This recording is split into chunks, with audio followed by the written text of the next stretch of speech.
La salle numéro 6. Anton Tchekhov. 1. Dans la cour de l'hôpital, perdue dans une véritable forêt de bardanes, d'orties et de chanvres sauvages, s'élève une petite annexe. Le toit en est rouillé, la cheminée à demi écroulée, l'herbe pousse sur les degrés pourris de l'entrée et des crépissages il ne reste que des vestiges.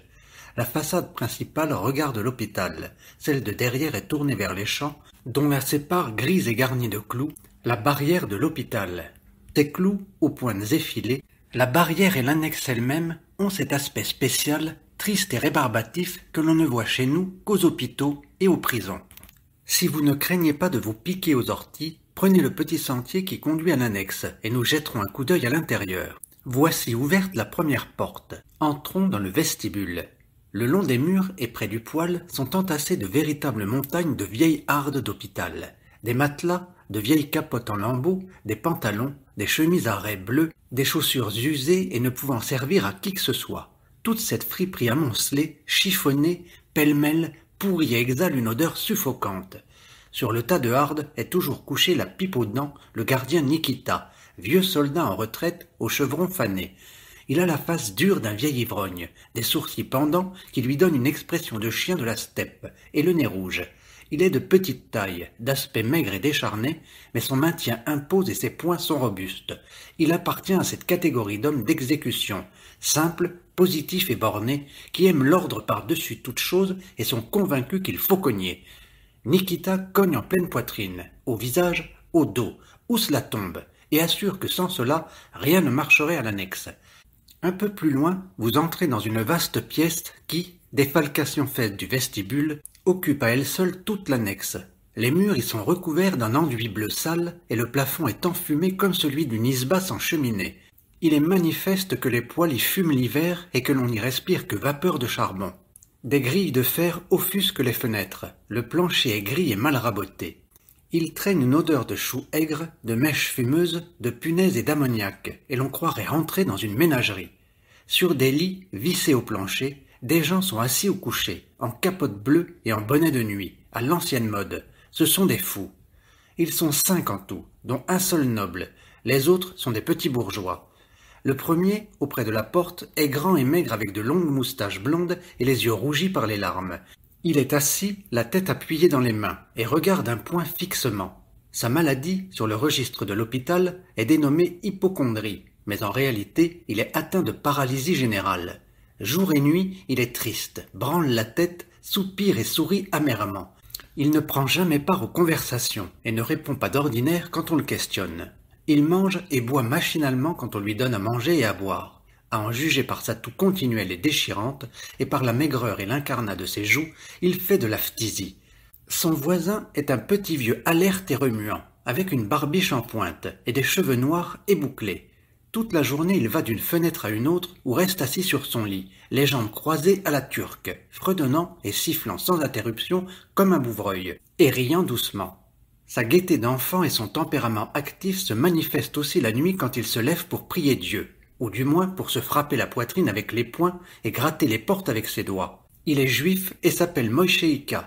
C'est un faible d'esprit, devenu fou il y a 20 ans lorsqu'on brûla un atelier de chapellerie qui lui appartenait.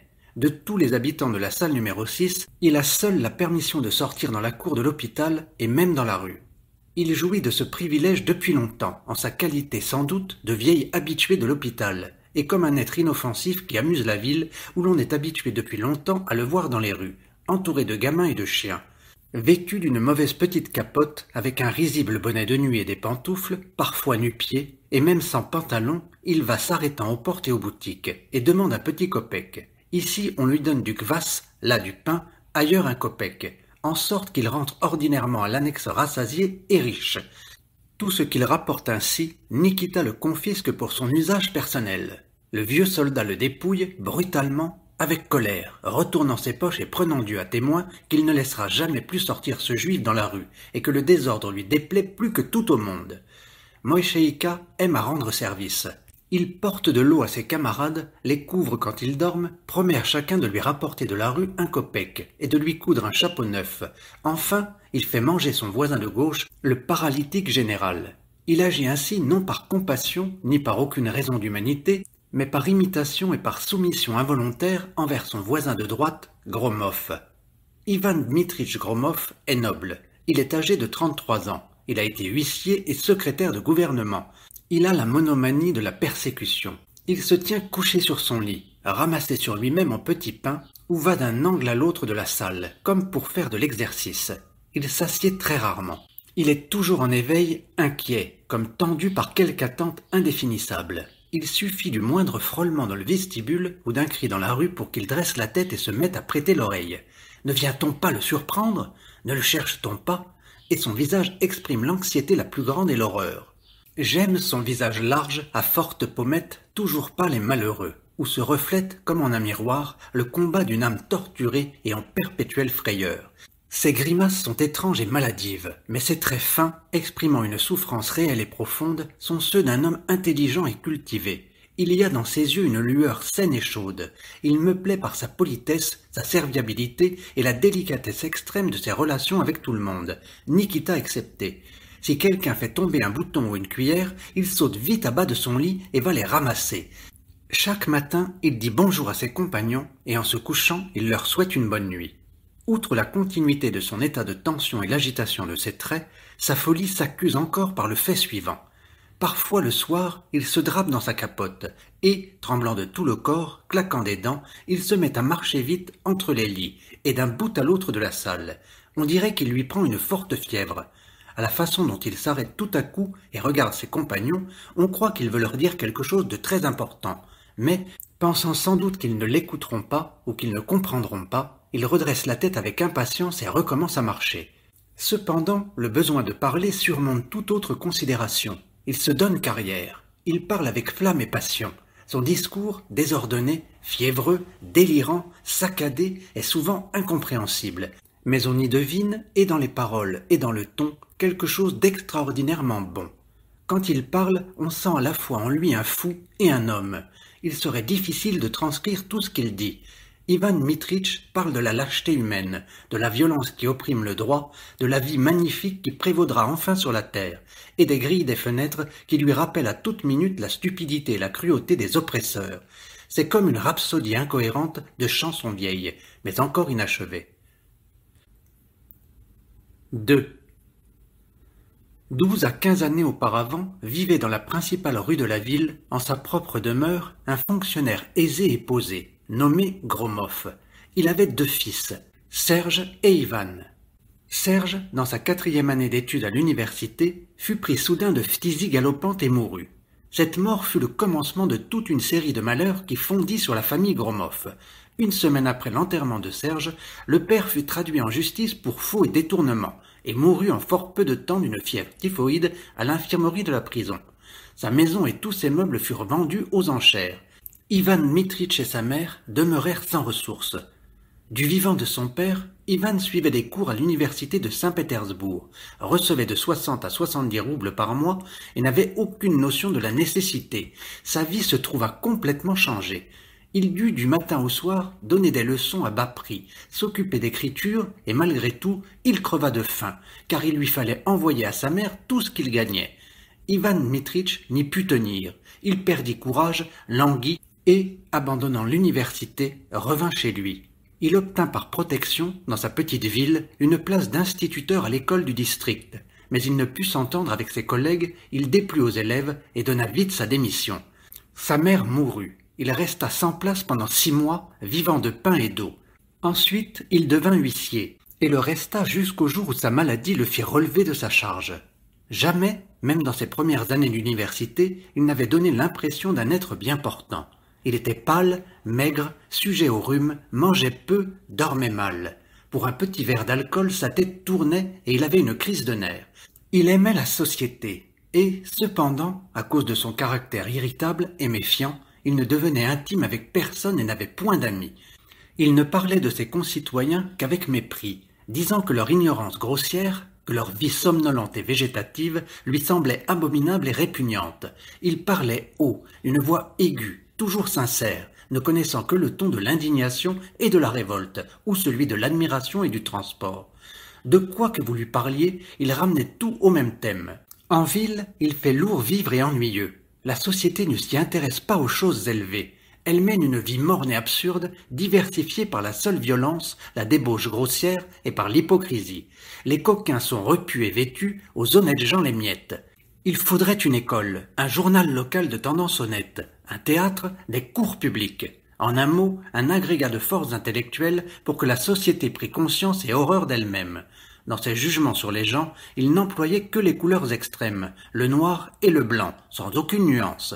L'humanité se partageait pour lui en deux classes, les honnêtes gens et les coquins. Pas de milieu. Il parlait des femmes et de l'amour toujours avec enthousiasme et passion, mais il n'avait jamais été amoureux. En ville, on l'estimait en dépit de la rudesse de ses jugements et de sa nervosité, et quand il était absent, on l'appelait par affection Vania, Jeannot. Sa délicatesse innée, sa serviabilité, sa vie réglée, la pureté de ses mœurs, sa petite redingote fripée, son air maladif et les malheurs de sa famille inspiraient de bons sentiments, mélancoliques et généreux.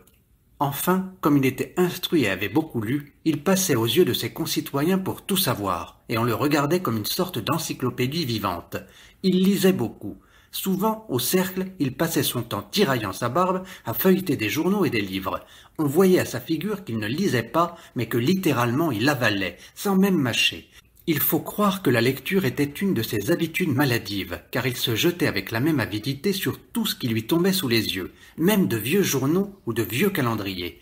Chez lui, il restait tout le temps couché et lisait. 3. Un certain matin d'automne, le col de son pardessus relevé, pataugeant dans la boue à travers les rues étroites et les arrière-cours, Ivan Dmitritch allait chez quelque artisan toucher de l'argent sur une contrainte. Comme tous les matins, la disposition de son esprit était sombre. Il croisa dans une petite rue 2 prisonniers enchaînés que conduisaient 4 soldats armés de fusils.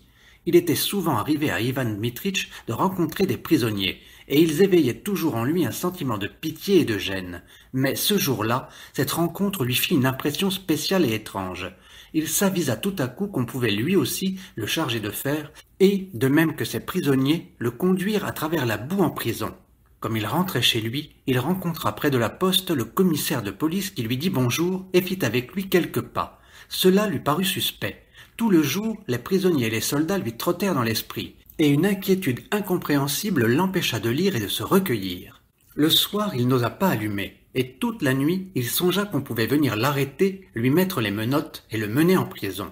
Il ne se savait aucun méfait sur la conscience, et s'assurait qu'il ne tuerait pas, n'incendierait pas, et qu'il ne volerait pas. Mais est-il donc difficile de commettre un délit involontaire, inopiné, de faire une calomnie, enfin, d'être victime d'une erreur judiciaire? Ce n'est pas en vain que la vieille expérience du peuple dit que de prison et de besace, il ne faut point jurer. Oui, une erreur judiciaire est, dans le cours actuel de la justice, très possible et n'a rien d'extraordinaire. Les gens que leurs fonctions mettent en contact avec la souffrance d'autrui, les juges, les policiers, les médecins, finissent, à l'habitude aidant, par s'endurcir à un tel point que même quand ils le voudraient, ils ne peuvent plus se comporter avec ceux auxquels ils ont affaire que d'une façon toute machinale. À ce point de vue, il ne diffère en rien du moudjik qui, dans les arrière-cours, égorge des moutons ou des veaux et ne prend pas garde au sang qui coule. Dans ses rapports réglementaires et mécaniques avec un individu, il ne faut à un juge, pour priver un innocent de tous ses droits et l'envoyer aux travaux forcés, qu'une chose, le temps d'observer les formalités au moyen desquelles les juges gagnent leurs appointements, et tout est fini. Ensuite, va chercher justice et protection dans cette petite ville sale où l'on t'envoie à 200 verstes de tout chemin de fer. Et n'est-il pas risible de songer à la justice quand toute violence paraît à la société une nécessité raisonnable, tandis que tout acte de douceur, comme par exemple une sentence d'acquittement, provoque une véritable explosion de mécontentement et de méfiance? Le lendemain, Ivan Dmitritch se leva en transe, la sueur au front, tout à fait convaincu déjà qu'on pouvait l'arrêter d'un moment à l'autre. Si les lourdes pensées de la veille l'avaient occupé si longtemps, c'est qu'il y avait sans doute en elle une part de vérité. Car enfin, lui serait-elle venue sans cause? Un sergent de ville lentement passe devant sa fenêtre. Est-ce pour rien? 2 hommes viennent de s'arrêter auprès de sa maison et se taisent. Pourquoi se taisent-ils? Et des jours et des nuits terribles vinrent pour Ivan Dmitritch. Tous les gens qui passaient devant sa fenêtre ou qui entraient dans la cour de sa maison lui semblaient des espions et des limiers de police. Le chef du district, venant de son bien situé hors de la ville à la direction de la police, traversait la rue chaque jour vers midi, dans une voiture attelée de 2 chevaux. Il semblait à Ivan Dmitrich chaque fois que l'ispravnik partait trop vite et avec une expression particulière qu'il courait certainement annoncer qu'on avait découvert en ville un très grand criminel. Ivan Dmitrich frissonnait à toute heure à la porte, à tout coup de sonnette, et languissait dès qu'il apercevait un inconnu chez sa propriétaire. Quand il rencontrait des policiers ou des gendarmes, il se mettait à sourire et à siffler pour paraître calme d'esprit. Craignant d'être arrêté, il ne dormait pas les nuits d'insomnie, mais il faisait semblant de dormir bien fort, de ronfler et de soupirer, pour que sa logeuse crût qu'il dormait. C'est que, s'il ne dort pas, on pensera que ce sont les remords qui l'agitent. Quelle preuve éclatante! Les faits et la scène logique devraient le convaincre que toutes ces craintes sont absurdes et pur effet de la névropathie, qu'il n'y a, à prendre les choses au pire, quand on a la conscience tranquille, rien d'effrayant à être arrêté et mis en prison. Mais plus il raisonnait avec logique, plus ses angoisses mortelles s'accroissaient. C'était tout à fait comme ce que l'on raconte d'un ermite qui voulait s'ouvrir une petite clairière dans une forêt. Plus il travaillait de la hache, plus la forêt repoussait Dru. Ivan Dmitrich, à la fin, voyant que rien n'y faisait, cessa complètement de raisonner et s'abandonna tout entier au désespoir et à la peur. Il se mit à s'isoler et à fuir les gens. Sa fonction déjà lui déplaisait, elle lui devint insupportable. Il redouta qu'on ne lui tendît quelque piège, qu'on ne lui glissât dans sa poche de l'argent volé et qu'ensuite on ne le convainquît de l'avoir reçu par corruption, ou il craignit de faire lui-même sur du papier timbré quelque erreur équivalent à une fraude, ou de perdre de l'argent qu'on lui aurait confié. L'étrange est que jamais sa pensée n'avait été si souple et si inventive qu'elle le fut soudain, pour lui suggérer chaque jour 1000 raisons variées de s'inquiéter pour sa liberté et pour son honneur. Par contre, son intérêt pour les livres et pour les choses extérieures diminua sensiblement, et sa mémoire commença à lui faire souvent défaut. Au printemps, quand la neige disparut, on trouva dans un ravin près du cimetière les cadavres à demi pourris d'une vieille et d'un jeune garçon portant les traces d'une mort violente. Dans la petite ville, il ne fut question que de ces cadavres, et des assassins restés inconnus. Ivan Dmitrich, pour que personne ne le soupçonnât, se promenait en souriant, et quand il rencontrait quelqu'un de connaissance, il pâlissait, rougissait, et se mettait à affirmer qu'il n'y a pas crime plus lâche que d'assassiner des êtres faibles et sans défense. Mais cette feinte le fatigua vite, et après avoir réfléchi, il décida que dans sa position, ce qu'il y avait de mieux à faire était de se cacher dans la cave de sa propriétaire. Il y resta blotti 2 jours et une nuit, eut très froid, et ayant longuement attendu le crépuscule, il se glissa comme un voleur dans sa chambre. Il y demeura sans bouger, tout au milieu, debout aux écoutes, jusqu'à l'aube. Le matin, il vint des fumistes dans la maison. Ivan Dmitrich savait qu'ils venaient pour refaire le poêle de la cuisine, mais la peur lui souffla que c'étaient des policiers déguisés en fumistes. Il sortit à pas de loup de son logement, et, saisi de peur, s'enfuit dans la rue sans chapeau ni redingote. Les chiens se jetèrent sur lui en aboyant. Un moudjik criait. L'air lui siffla dans les oreilles. Il sembla à Ivan Dmitrich que toute la violence du monde s'abattait sur lui et le poursuivait. On l'arrêta, on le ramena chez lui et on envoya chercher le médecin. Le docteur André Efimitch, dont il va être question plus loin, prescrivit de lui mettre sur la tête des compresses froides avec des gouttes de laurier cerise, hocha la tête tristement et sortit en disant à la logeuse qu'il ne reviendrait plus parce qu'il ne faut pas gêner les gens en train de perdre l'esprit. Ivan Dmitrich n'avait pas d'argent. On l'envoya bientôt à l'hôpital où on le mit dans la salle des vénériens. Il ne dormait pas les nuits, avait des lubies et dérangeait les malades. Sur l'ordre du docteur, on ne tarda pas à le transférer à la salle numéro 6. Au bout d'un an, on avait en ville complètement oublié Ivan Dmitrich, et ses livres que sa propriétaire avait entassés dans un traîneau, sous un hangar, avaient été pillés un à un par les gamins. 4. Le voisin de gauche d'Ivan Dmitrich était, comme je l'ai dit, le juif Mosheïka. Son voisin de droite était un moudjik noyé de graisse, presque sphérique, au visage hébété et stupide. C'était une brute inerte, vorace et sale, ayant perdu depuis longtemps déjà toute faculté de penser et d'éprouver la moindre sensation. Il sortait de lui une pestilence continuelle, suffocante et aiguë. Nikita, chargé de faire disparaître ces incongruités, le battait furieusement à tour de bras, sans ménager ses poings. L'effrayant n'était pas qu'on le battît, il faut s'habituer à pareille idée. Mais bien que cette brute ne fît, à ses coups, ni un cri, ni un mouvement, ni le moindre signe des yeux, et se mit seulement à se balancer de droite à gauche comme un tonneau.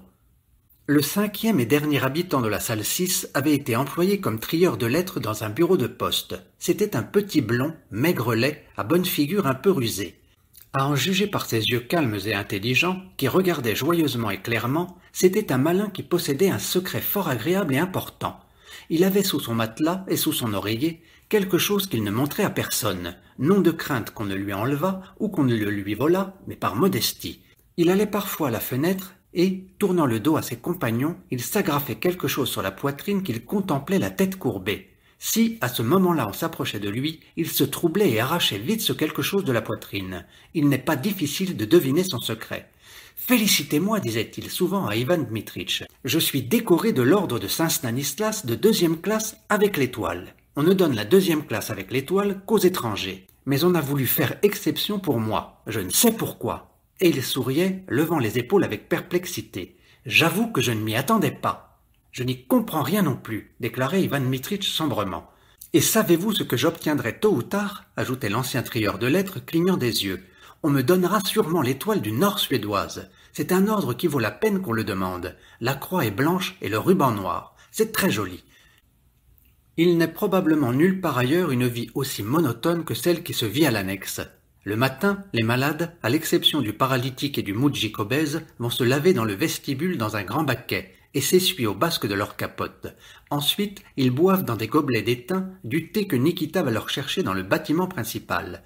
Chaque malade a droit à un gobelet. À midi, ils mangent de la soupe aux choux aigres et du gruau de blé noir. Le soir, ils mangent le gruau qui est resté du repas du matin. Dans l'intervalle, ils restent couchés, dorment, regardent par la fenêtre et vont d'un coin à un autre. Ainsi, chaque jour, l'ancien trieur de lettres parle de ses ordres honorifiques. On voit rarement de nouvelles figures à la salle numéro 6. Le docteur, depuis longtemps, ne reçoit plus de malades, et il y a peu de gens qui aiment à visiter les maisons de fous. 2 ou 3 fois par mois, il vient à l'annexe un barbier nommé Semyon Lazaritch. Comment il coupe les cheveux aux fous, comment il aide Nikita, et dans quelle excitation entre les malades à chaque apparition du barbier ivre et souriant, nous ne pourrions le dire. Le barbier excepté, personne n'entre à l'annexe. Les malades sont condamnés à voir chaque jour le seul Nikita. Pourtant, un bruit assez étrange se répandit dans l'hôpital. Le bruit se répandit que le docteur s'était mis à visiter la salle numéro 6. 5. Bruit étrange. Le docteur André Efimitch Ragin était un homme extraordinaire en son genre. On prétendait que dans sa première jeunesse, il fut très pieux et se destinait à être pope, et qu'à sa sortie du gymnase, en 1863, il eut l'intention d'entrer à l'académie ecclésiastique. Mais son père, docteur en médecine et chirurgien, se serait moqué de lui de façon acerbe et lui aurait catégoriquement déclaré qu'il ne le regarderait plus comme son fils s'il devenait prêtre. Jusqu'à quel point cela est-il vrai, nous l'ignorons. En tout cas, André Efimitch avoua maintes fois qu'il n'avait jamais eu de vocation pour la médecine, ni pour les sciences. Il ne se fit pas ordonner prêtre lorsqu'il eut fini sa médecine, il ne faisait aucune montre de piété, et dès le début de sa carrière médicale, il ressembla aussi peu à un homme d'église que jamais. L'extérieur chez lui était lourd et grossier comme celui d'un moudjik. Son visage, sa barbe, ses cheveux plats, sa complexion robuste et gauche faisaient songer à quelque tenancier de tractir, sur la grande-route, gros mangeur, buveur et pas commode. Sa figure bourrue, rude, était couverte de veines bleues, son nez était rouge et ses yeux petits. Grand et large d'épaules, il avait de grands pieds et de grandes mains. Il semblait que d'un coup de poing il vous eût assommé. Mais sa démarche était posée, son allure circonspecte et insinuante. Si vous le rencontriez dans un corridor étroit, il s'arrêtait toujours le premier pour vous faire place, et vous demandait pardon. Non de la voix forte de basse que vous eussiez attendue d'après sa taille, mais d'une voix de ténor douce et grêle. Une petite tumeur sur le cou l'empêchait de mettre des faux cols empesés raides, et il portait des chemises souples, de toile ou d'indienne. Au reste, il ne s'habillait pas comme un docteur. Il portait 10 ans le même costume, et quand il en achetait un neuf chez quelques juifs, ce vêtement paraissait tout de suite aussi porté et aussi fripé que l'ancien. Il consultait ses malades, prenait ses repas et faisait ses visites avec la même et unique redingote. Il en agissait ainsi, non par avarice, mais par complète insouciance de sa tenue. À son arrivée en ville pour entrer en fonction, André Efimitch trouva l'établissement de charité dans une situation déplorable. Dans les salles, dans les corridors et jusque dans la cour de l'hôpital, il était difficile de respirer, tant cela infectait. Les garçons de l'hôpital, les infirmiers et leurs enfants couchaient dans les salles pêle-mêle avec les malades. On se plaignait que les blattes, les punaises et les souris rendissent la vie intenable. Dans les salles de chirurgie, on ne pouvait pas se débarrasser de l'érysipèle. Il n'y avait dans tout l'hôpital que 2 scalpels et pas un thermomètre. On mettait les pommes de terre dans les baignoires. Le surveillant, la lingère et l'aide-chirurgien volaient. On racontait que le prédécesseur d'André Efimych vendait en secret l'alcool de l'hôpital et qu'il s'était fait parmi les infirmières et les malades un véritable harem. En ville, on connaissait ces abus et même on les exagérait, mais on les supportait sans crier. Les uns pensaient que les hôpitaux ne servent qu'aux petits bourgeois et aux moudjiks, qu'ils n'ont pas à se plaindre, car ils seraient chez eux plus mal qu'à l'hôpital. Fallait-il donc les nourrir de gélinottes rôties? D'autres disaient qu'il était impossible à une ville seule, sans le secours du Zemstvo, d'entretenir un bon hôpital. C'était déjà très beau qu'il y en eût un mauvais. Et le Zemstvo n'ouvrait de nouveaux hôpitaux ni dans la ville ni ailleurs, sous le prétexte qu'il en existait un en ville. Après avoir examiné l'hôpital, André Efimych conclut que c'était un établissement scandaleux et dangereux au plus haut point pour la santé des habitants de la ville. À son avis, ce qu'il y avait de mieux à faire était de licencier tous les malades et de fermer l'hôpital. Mais il réfléchit que pour cela, une seule volonté ne suffisait pas, et que ce serait d'ailleurs inutile. Si l'on parvient à chasser d'un endroit la saleté physique et morale, elle se réfugie ailleurs. Il faut attendre qu'elle disparaisse d'elle-même. Et puis, si des gens s'étaient décidés à fonder un hôpital et le tolérer chez eux, c'est qu'il le leur fallait. Les préjugés et toutes les saletés et vilainies de chaque jour sont nécessaires. Ils finissent par se changer, au bout du compte, en quelque chose de bon, comme le fumier se transforme en terreau. Il n'est ici-bas rien de si parfait qu'on y retrouve à l'origine une malpropreté. André Efimych parut donc accepter le désordre avec assez d'indifférence. Il demanda seulement aux employés de l'hôpital et aux infirmières de ne pas coucher dans les salles, et fit faire 2 armoires pour les instruments.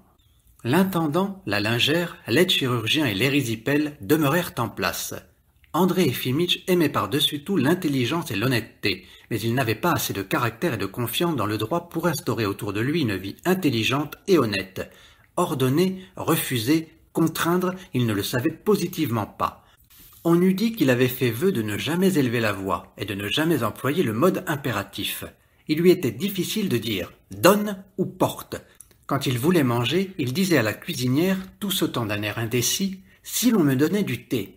Si je dînais, dire au surveillant de l'hôpital de cesser de voler, le chasser ou supprimer sa fonction d'une inutilité parasitaire, c'était entièrement au-dessus de ses forces. Quand on le flagornait, quand on lui mentait, quand on lui présentait à signer quelque compte odieusement faux, il devenait rouge comme une écrevisse et se sentait coupable, mais il signait le compte. Quand les malades se plaignaient de la faim ou des mauvais traitements de leurs infirmières, il était tout confus et murmurait d'un air de faute. « Bon, nous verrons cela. Il doit y avoir un malentendu. » Dans les premiers temps, André Efimych travaillait avec beaucoup de zèle. Chaque matin jusqu'à midi, il consultait et opérait, et allait même faire des accouchements en ville. Les dames disaient qu'il était très attentionné et qu'il diagnostiquait fort bien les maladies, surtout celles des femmes et des enfants. Mais à la longue, la médecine l'ennuya manifestement par sa monotonie et par son inefficacité tangible. Vous consultez aujourd'hui 30 malades, demain il y en aura 35, après-demain 40. Ainsi de jour en jour et d'année en année. La mortalité pourtant ne diminue pas et les malades ne cessent de venir. Donner une aide sérieuse à 40 malades que vous voyez avant dîner, c'est physiquement impossible. Quoi que vous en ayez, ce n'est donc que du prix. Si, au bout de l'année d'après les relevés, il est venu à la consultation 12 000 malades, vous avez, à raisonner simplement, trompé 12 000 personnes. Isoler dans une salle les gens sérieusement malades et s'occuper d'eux selon les règles de la science, c'est aussi impossible, car il y a bien des règles, mais pas de science. Et si, cessant de philosopher, on suit les règles à la lettre, comme le font la majorité des médecins, il faut sur toute chose de la propreté et de l'aération, et non pas de malpropreté. Il faut une nourriture saine et non pas de puante soupe au chou aigre. Il faut enfin d'honnêtes collaborateurs et non pas des voleurs. Et, en somme, pourquoi empêcher les gens de mourir puisque la mort est la fin normale et préétablie de chacun? Qu'y aura-t-il donc de changé quand un marchand ou un fonctionnaire aura traîné 5 à 10 années de plus que de raison? Et si l'on met fin à la médecine, à adoucir la souffrance par des remèdes, la question suivante se pose aussitôt malgré vous. Pourquoi adoucir la souffrance? On dit que la souffrance conduit l'homme à la perfection. Si l'humanité se met à adoucir ses souffrances par des pilules et des gouttes, elle rejette par là toute religion et toute philosophie dans lesquelles on a trouvé jusqu'à présent non seulement un refuge contre tous les maux, mais même le bonheur. Pouchkine, avant sa mort, éprouva des souffrances horribles. Le pauvre Heinrich Heine resta paralysé des années entières. Pourquoi donc ne pas laisser souffrir un peu un André Efimych ou quelques Matriona Savishna, dont la vie serait, sans la souffrance, entièrement vide, telle une page blanche, et semblable à celle des amibes? Accablé par de semblables raisonnements, André Efimitch perdit courage et se mit à ne plus venir à l'hôpital chaque jour. 6. Voici comment sa vie se passait. Il se levait d'ordinaire à 8 heures, s'habillait et buvait du thé, puis il se mettait à lire dans son cabinet, ou allait à l'hôpital. Les malades du dehors l'y attendaient, dans le petit corridor étroit et sombre. Il passait devant eux des employés de l'hôpital, battant de leurs bottes le pavé de briques. Il passait des malades hâves en capote bleue. On emportait des vases de nuit, on enlevait des cadavres. Des enfants pleuraient, il soufflait des courants d'air. André Efimitch sait que pour des tuberculeux et en général pour toutes sortes de malades impressionnables, une attente dans de pareilles conditions est un martyre. Mais qu'y faire? Il trouve dans la salle de consultation son aide Serge Sergueïtch, petit homme replet, au visage rebondi, reluisant et rasé, aux manières aisées et affables, plus semblable en ses vêtements amples et neufs à un sénateur qu'à un aide chirurgien. Serge Sergueïtch porte des cravates blanches, a une grosse clientèle et se regarde comme infiniment supérieur à André Efimitch qui n'a plus de clientèle. Il y a, dans un coin de la salle de consultation, une grande image encadrée, devant laquelle pend une lourde lampe. Auprès est un petit autel portatif recouvert d'une housse blanche. Des portraits d'évêques, des vues du monastère de Sviatogorsk et des couronnes sèches de bleuets sont suspendues aux murailles. Serge Sergueïtch est dévot et aime l'appareil religieux. L'image a été mise à ses frais dans la salle de visite. Les dimanches, à son instigation, un malade lit à haute voix les litanies, et après cette lecture, Serge Sergueïtch passe lui-même dans les salles avec un petit encensoir et encense les malades. Comme il y a beaucoup de malades et qu'on a peu de temps, on se borne à un bref interrogatoire de chacun, et on lui remet quelques remèdes vagues, comme de la pommade calmante ou de l'huile de ricin. André Efimitch est assis pensif, la tête appuyée sur le poing, et pose des questions machinales. Serge Sergueïtch, assis lui aussi, se frotte les mains et intervient de temps à autre. « Nous souffrons et nous endurons la nécessité parce que nous invoquons mal la miséricorde de Dieu, » déclare-t-il. « Oui. » Durant toute la visite, André Efimitch ne fait aucune opération. Il a perdu depuis longtemps l'habitude d'en pratiquer, et la vue du sang l'impressionne désagréablement. Quand il fait ouvrir la bouche à un enfant pour lui regarder la gorge, et que l'enfant se met à crier et à se défendre de ses petites mains, les oreilles du docteur bourdonnent, la tête lui tourne et des larmes lui viennent aux yeux. Il se dépêche de formuler son ordonnance et fait signe à la mère d'emporter l'enfant le plus vite possible.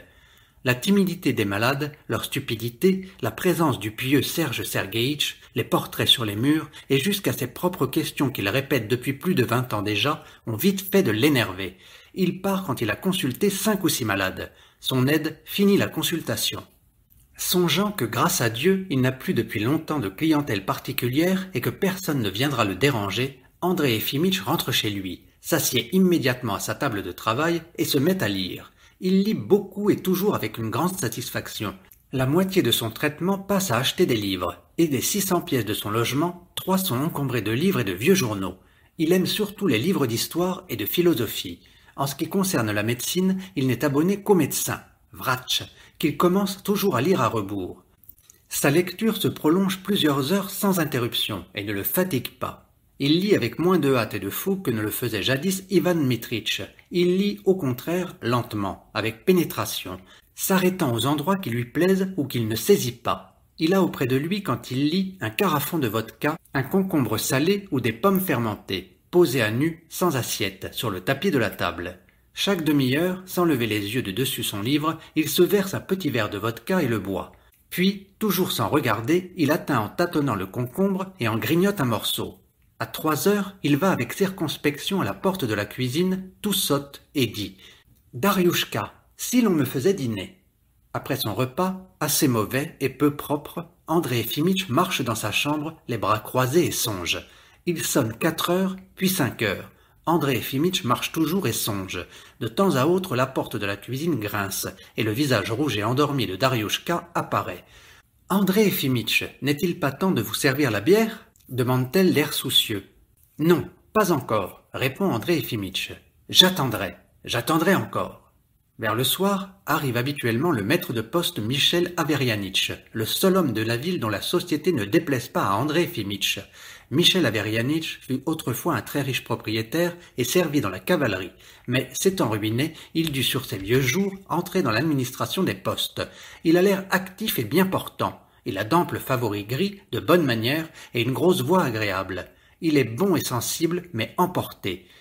Quand à la poste quelqu'un réclame, ne se rend pas à ce qu'on lui dit et commence à discuter, Michel Averyanitch devient pourpre, tremble de tout le corps et crie d'une voix terrible. « Taisez-vous » Aussi, depuis longtemps, le bureau de poste a en ville la réputation d'un endroit où il ne fait pas bon aller. Michel Averyanitch estime et aime André Efimitch pour sa culture intellectuelle et pour sa noblesse d'âme. Il le prend de haut avec tous les autres habitants de la ville, comme avec ses subordonnés. « Me voici !» dit-il en entrant chez le docteur. « Bonsoir, mon cher. Je vais encore vous déranger, n'est-ce pas ?»« Du tout. Au contraire, très heureux, » lui répond le docteur. « Je suis toujours très heureux de vous voir. » Les deux hommes s'assoient sur le divan et fument quelque temps sans rien dire. « Dariushka, si l'on nous donnait de la bière ?» dit André Efimitch. Ils boivent la première bouteille aussi sans parler. Le docteur médite. Michel Averyanitch a l'air animé et joyeux d'un homme qui a quelque chose de très intéressant à raconter. C'est néanmoins toujours le docteur qui commence la conversation. « Comme il est regrettable, dit-il d'une voix lente et paisible, secouant la tête sans regarder son interlocuteur, il ne regarde jamais personne dans les yeux. Comme il est profondément regrettable, estimait Michel Averyanitch, que dans notre ville, il n'y ait aucune personne capable de soutenir une conversation intelligente et intéressante, et qui aime la conversation. C'est pour nous une grande privation. Les gens cultivés eux-mêmes ne s'y élèvent pas au-dessus du terre-à-terre. Leur niveau mental n'est pas beaucoup supérieur à celui de la basse classe. Parfaitement exact, je suis de votre avis. Vous daignez reconnaître, continue le docteur au bout d'un instant, que tout dans ce monde, hormis les hautes manifestations abstraites de l'esprit humain, est sans intérêt ni importance. L'esprit dresse une haute barrière entre l'animal et l'homme, fait songer à la divinité de la nature humaine et remplace en un certain point l'immortalité qu'elle n'a pas. Partant, l'esprit est la seule source possible de jouissance. Nous ne voyons, ni n'entendons autour de nous, rien de spirituel, donc nous sommes privés de jouissance. Il nous reste les livres, mais c'est tout autre chose que la conversation et que le commerce des hommes. Si vous me permettez de faire une comparaison qui n'est peut-être pas entièrement juste, les livres, c'est le cahier de musique, mais la conversation, c'est le chant. Parfaitement exact. Il se fait un silence. Dariushka quitte sa cuisine et avec l'expression d'une affliction stupide, la tête appuyée sur le poing, vient se placer sur le seuil de la porte pour écouter. Hélas, soupire Michel Averyanitch, qu'attendre de l'esprit de nos contemporains? Il se met à compter comment on vivait autrefois joyeusement, sainement et d'intéressante façon. Quelle classe intellectuelle, sensée, il y avait en Russie, et jusqu'où elle avait porté les idées d'honneur et d'amitié. On prêtait de l'argent sans billet, et on regardait comme un opprobre de ne pas tendre une main secourable à un compagnon dans le besoin. Et quel combat, quel compagnon, quelle femme! Le Caucase est un merveilleux pays. Il y avait la femme d'un chef de bataillon, étrange femme, qui prenait des habits d'officier et s'en allait la nuit dans les montagnes, seule, sans guide. On disait qu'elle avait un roman dans un aoul, village, avec un prince. Reine des cieux, notre mère, soupire Dariushka. Et comme on buvait, comme on mangeait, quels libéraux déterminés il y avait alors. André Efimitch écoutait et n'entendait point. Il pensait à on ne sait quoi, et humait de la bière. Maintes fois, dit-il tout à coup, interrompant Michel Averyanitch, je songe à des gens d'esprit et à des conversations avec eux. Mon père me donna une bonne instruction, mais sous l'influence des idées de 1860, il me fit faire ma médecine. Il me semble que si je ne l'avais pas écouté, je serais maintenant au centre du mouvement intellectuel, professeur à quelques facultés. Vous me direz que l'esprit non plus n'est pas éternel, qu'il passe lui aussi. Mais vous savez bien pourquoi j'éprouve un faible pour lui.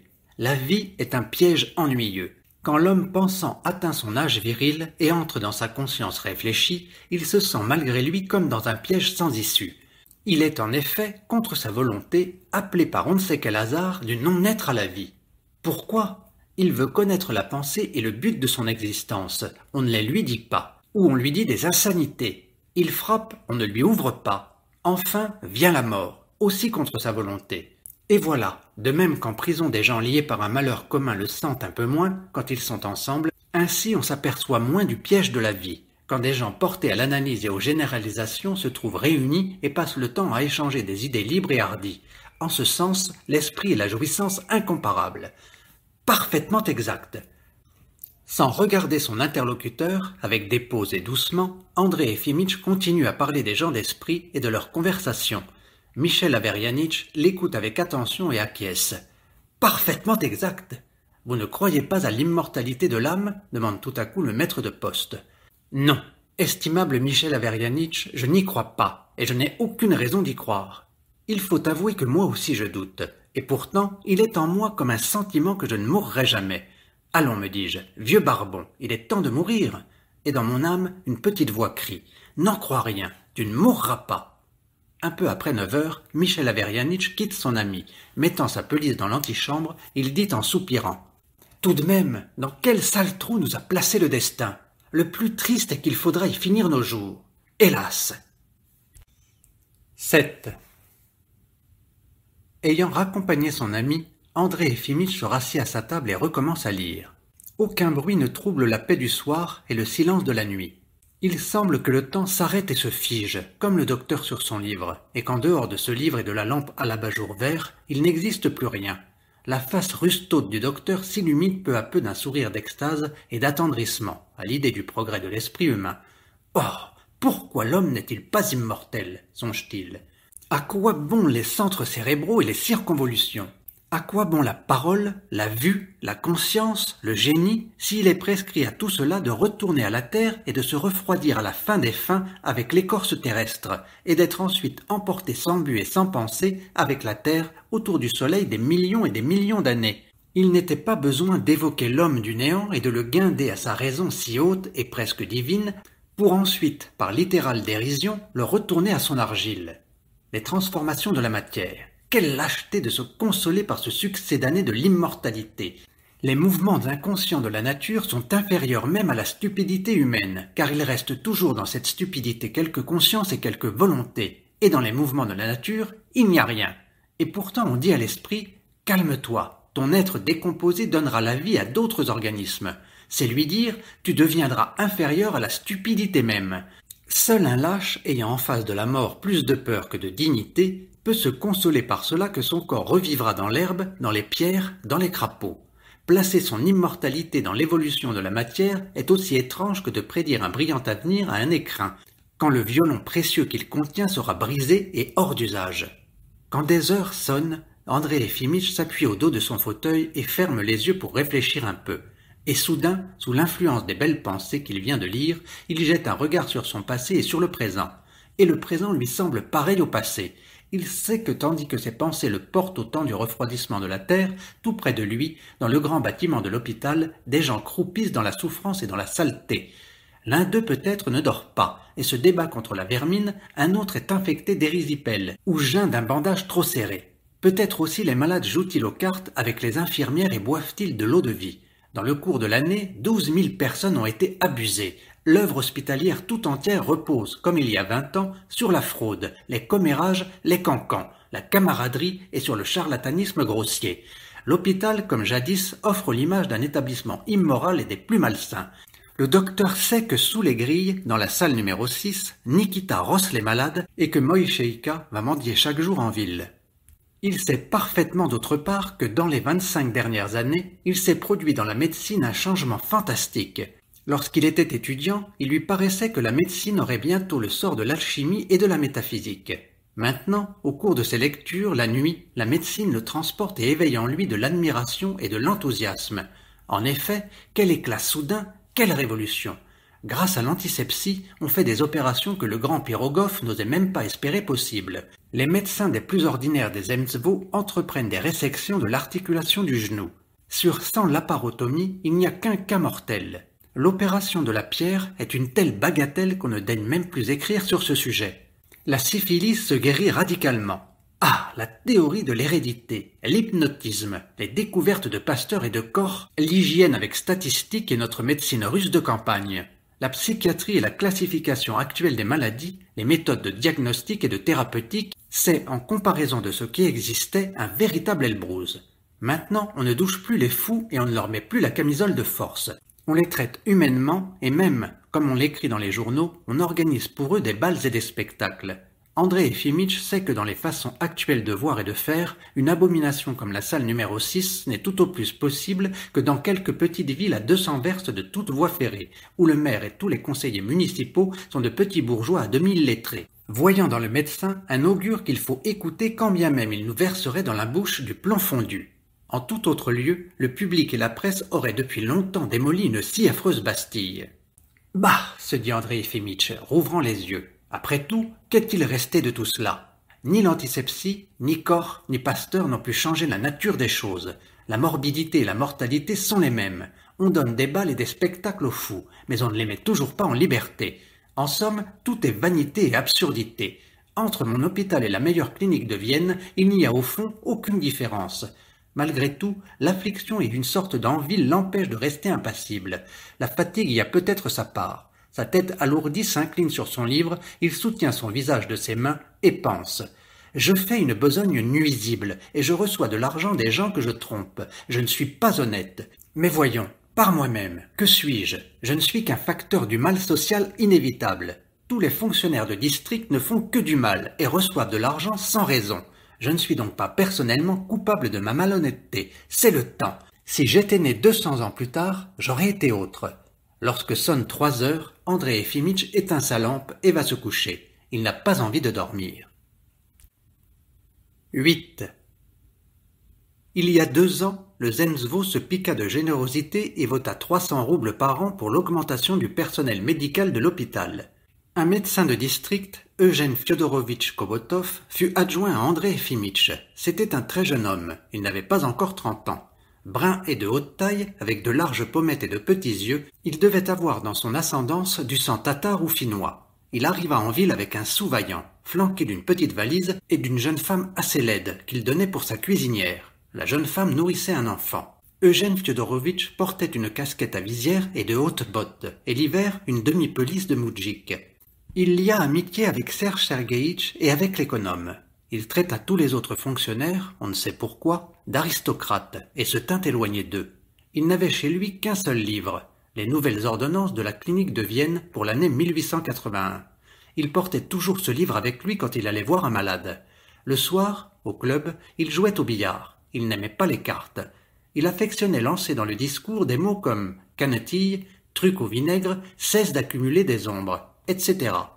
Il venait à l'hôpital 2 fois par semaine, parcourait les salles et faisait la consultation.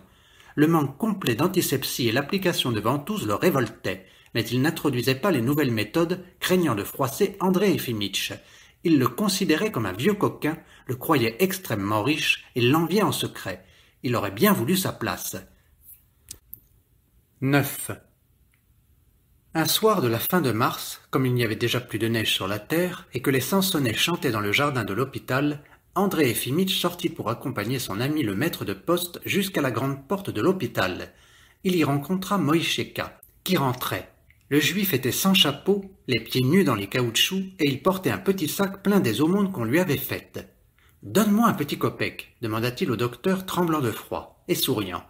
André Éphémitch, qui ne savait pas refuser, lui donna un grivnik, et il songea, voyant les pieds nus de Moïcheka, aux chevilles rouges et maigres. « Comme c'est pitoyable, il y a tant de boue !» Mu par un sentiment mixte de piété et de dégoût, il suivit le juif dans l'annexe de l'hôpital, regardant tantôt sa tête chauve et tantôt ses chevilles. À l'entrée du docteur, Nikita se leva brusquement de dessus le tas de vieilles bardes et prit l'attitude militaire. « Bonjour, Nikita » lui dit doucement André Éphémitch. « Est-ce qu'on ne pourrait pas donner des bottes à ce juif? Il finira par s'enrhumer. »« Bien, votre noblesse, j'en parlerai à l'économe. »« Je t'en prie, demande-lui cela en mon nom. Tu lui diras que je l'ai demandé. » La porte du vestibule conduisant à la salle numéro 6 était ouverte. Ivan Mitritch, soulevé sur son lit, tendant l'oreille, écoutait plein d'alarme cette voix qu'il n'était pas accoutumé à entendre. Il reconnut tout à coup la voix du docteur et se mit à trembler de colère, se jeta à bas de son lit et, les yeux égarés, le visage rouge et mauvais, se précipita au milieu de la salle. « Le docteur est venu !» s'écria-t-il en éclatant de rire. « Enfin, messieurs, je vous félicite ! Le docteur nous honore de sa visite. Maudite canaille !» vociféra-t-il dans un accès de délire comme on ne lui en avait jamais vu. « Il faut tuer cette canaille. Non, ce n'est pas assez de la tuer. Il faut la noyer dans les cabinets. » André Éphémitch, l'entendant, regarda dans la salle et lui demanda doucement. « Pourquoi ?»« Pourquoi ?» cria Ivan Mitritch, marchant sur lui d'un air terrible et se drapant convulsivement dans sa capote. « Pourquoi ?» Voleur, fit-il avec dégoût, avançant les lèvres comme s'il voulait cracher. Charlatan, bourreau. Calmez-vous, dit André Éphémitch, souriant d'un air coupable. Je vous assure que je n'ai jamais rien pris. Et, pour le reste, je crois que vous exagérez fortement. Je crois que vous êtes fâché contre moi. Calmez-vous, je vous en prie, si vous le pouvez, et dites-moi posément pourquoi vous voulez me tuer. Pourquoi me gardez-vous ici? Parce que vous êtes malade. Oui, malade, mais des dizaines, des centaines de fous se promènent en liberté parce que votre ignorance ne sait pas les discerner des gens bien portants. Pourquoi ces malheureux que voici, et moi, sommes-nous obligés de rester ici pour tous les autres, comme des boucs émissaires? Vous, l'économe, l'aide chirurgien et toute votre séquelle hospitalière êtes, dans l'ordre moral, infiniment au-dessous de nous tous. Pourquoi donc sommes-nous ici et vous pas? Où est la logique? L'ordre moral et la logique n'ont ici rien à voir. Tout dépend des circonstances. Ceux qu'on a envoyés ici y demeurent, et ceux qu'on n'y a pas envoyés se promènent. Voilà tout. Je suis docteur et vous êtes un malade de l'esprit. Il n'y a là-dedans ni moralité, ni logique, mais une simple contingence. Je ne comprends pas ces sornettes, dit Ivan Mitrich sourdement, et il s'assit sur son lit. Moïcheïka, que Nikita avait eu peur de fouiller devant le docteur, installa sur son lit des petits morceaux de pain, de papier et des petits os, et tout tremblant encore de froid, il commença à débiter quelque chose en hébreu, vite et d'une voix chantante. Il s'imaginait sans doute ouvrir une boutique. « Laissez-moi partir, dit Ivan Mitrich d'une voix tremblante. Je ne puis pas. Pourquoi donc cela? Pourquoi? Parce que ce n'est pas en mon pouvoir. Réfléchissez. À quoi cela servirait-il que je vous renvoie? Vous partez, les habitants de la ville ou la police vous saisissent et vous ramènent. Oui, c'est vrai, murmura Ivan Mitrich, se frottant le front. C'est horrible. Mais que faire? Quoi? La voix d'Ivan Mitrich et la mobilité de son visage jeune et intelligent plurent à André Efimitch. Il voulut lui dire quelque chose d'agréable et le calmer. Il s'assit à côté de lui sur son lit, réfléchit et dit « Vous le demandez. Que faire? Le mieux dans votre situation serait de vous enfuir. Mais malheureusement, c'est inutile. On vous arrêtera. Quand la société écarte de soi les criminels et les malades de l'esprit, et en général tous les gens qui la gênent, elle est inexorable. Il ne vous reste qu'à vous reposer dans cette pensée que votre séjour ici est nécessaire. Il ne sert à personne. Du moment qu'il existe des prisons et des asiles d'aliénés, il faut qu'il y ait quelqu'un dedans. Si ce n'est vous, c'est moi. Si ce n'est moi, c'est quelqu'un d'autre. Dites-vous que dans un avenir lointain, il n'y aura plus de prison et d'asile d'aliénés. Il n'y aura plus ni fenêtre grillée, ni capote d'hôpital. Après tout, ce temps viendra tôt ou tard. Ivan Mitrich sourit ironiquement. « Vous plaisantez, dit-il, fermant un peu les yeux. Des messieurs comme vous et comme votre aide Nikita ne s'inquiètent guère de l'avenir. Mais vous pouvez être assuré, cher monsieur, qu'il viendra des temps meilleurs. Je puis m'exprimer trivialement, moquez-vous, mais l'aube luira d'une vie nouvelle. La justice triomphera, il y aura fête dans notre rue. Je ne le verrai pas, je serai crevé, mais les petits-fils de quelqu'un le verront. Et je les salue de toute mon âme, et je me réjouis pour eux. En avant, que Dieu vous aide, mes amis. » Ivan Mitrich, les yeux brillants, se leva et tendant les mains vers la fenêtre, il poursuivit avec feu. « De derrière ces grilles, je vous bénis. Vive la vérité. Je me réjouis. » « Je ne trouve pas qu'il y ait lieu de se réjouir, dit André Efimitch, à qui le mouvement d'Ivan Mitrich parut théâtral, et qui, cependant, le goûta. Il n'y aura plus de prison et d'asile d'aliénés, et la vérité, comme vous avez daigné le dire, triomphera. Mais voilà, la nature des choses ne sera point changée. Les lois de la nature resteront les mêmes. Les gens souffriront, vieilliront et mourront comme maintenant. Quelle aube splendide n'aura pas illuminé votre vie, mais au bout du compte, on vous clouera dans le cercueil et on vous jettera dans la fosse. Et l'immortalité? Ah, de grâce! Vous n'y croyez pas? Moi j'y crois. Quelqu'un, Dostoïevski ou Voltaire, a dit que s'il n'y avait pas de Dieu, il faudrait l'inventer. Et moi je crois fermement que si l'immortalité n'existait pas, le grand esprit de l'homme l'inventerait tôt ou tard. C'est bien parlé, dit André Efimitch, souriant de plaisir. C'est bien de croire. Avec une pareille croyance, on peut vivre en chantant, même emmuré. Vous avez certainement dû recevoir de l'instruction. Oui, j'ai suivi les cours de l'université, mais je n'ai pas été jusqu'au bout. Vous êtes un homme de méditation et de pensée. Où que vous soyez, vous pouvez trouver en vous-même les raisons de vous consoler. Une pensée libre et profonde, menant à la compréhension de la vie, et le complet mépris de la stupide vanité du monde, ce sont les deux biens les plus élevés que l'homme puisse connaître. On peut les posséder, même enfermés sous triple grille. Diogène, dans son tonneau, était plus heureux que tous les rois de la terre. « Votre Diogène était un idiot, » répondit sombrement Ivan Mitrich. « Que me parlez-vous de Diogène et d'une sorte de compréhension ?» fit-il soudain s'emportant et sautant à bas de son lit. « J'aime la vie, je l'aime passionnément. La monomanie de la persécution me torture d'une peur continuelle, soit, mais il est des minutes qu'il me prend une telle soif de vivre que j'ai vraiment peur de perdre la tête. Je désire furieusement vivre, furieusement. Il se mit à parcourir la salle avec agitation et dit baissant la voix. Quand je rêve, des visions me poursuivent, des gens s'approchent de moi, j'entends des voix, de la musique. Il me semble que je me promène dans quelque forêt au bord de la mer, et je désire avec passion avoir des occupations et des soucis. Dites-moi, demanda brusquement Ivan Dmitritch, y a-t-il quelque chose de nouveau là-bas? Que s'y passe-t-il? Désirez-vous savoir ce qui se passe en ville ou dans le monde? Eh bien, dites-moi d'abord ce qui se passe en ville. Ensuite, vous me direz ce qui se passe ailleurs. Bien, voyons. La vie en ville est mortellement ennuyeuse. Il n'y a personne à qui parler, personne à écouter. Pas de nouveaux venus. Pourtant, il est arrivé il y a peu de temps un jeune médecin Kobotov. Il est arrivé quand j'étais encore libre. Eh bien, qu'est-ce que c'est, un malotru? Oui, un homme sans culture. C'est étrange, savez-vous? À tout prendre, il n'y a pas dans nos grandes villes de stagnation. Il y a un mouvement intellectuel. Il devrait y avoir de véritables hommes. Eh bien, chaque fois qu'on nous envoie de ces gens-là, ils ne sont pas à regarder. Malheureuse ville. Oui, malheureuse ville, soupira Ivan Dmitritch railleusement. Et ailleurs, que se passe-t-il? Qu'écrit-on dans les journaux et dans les revues? Dans la salle, il faisait déjà sombre. Le docteur se leva et debout se mit à raconter ce qu'on écrivait à l'étranger et en Russie, et quel était le mouvement des idées. Ivan Dmitritch l'écoutait attentivement et le questionnait, mais tout à coup, comme se souvenant de quelque chose d'horrible, il se prit la tête entre les mains et se coucha sur son lit, tournant le dos au docteur. « Qu'avez-vous » lui demanda André Efimitch. « Vous n'aurez pas de moi un mot de plus, lui dit rudement Ivan Dmitritch. Laissez-moi. »« Pourquoi donc? Je vous dis de me laisser. Quel démon !» André Efimitch leva les épaules, soupira et sortit. Arrivé dans le vestibule, il dit « Il faudrait mettre un peu d'ordre ici, Nikita. Cela sent affreusement mauvais. »« Bien, votre noblesse. »« Quel agréable jeune homme, pensa-t-il rentrant chez lui. Depuis que je suis dans cette ville, c'est, je crois, le premier être avec lequel on puisse causer. Il sait raisonner, et il s'intéresse précisément à ce qu'il faut. Il se mit à lire et ensuite alla se coucher, mais tout le temps il ne put penser qu'à Ivan Dmitritch.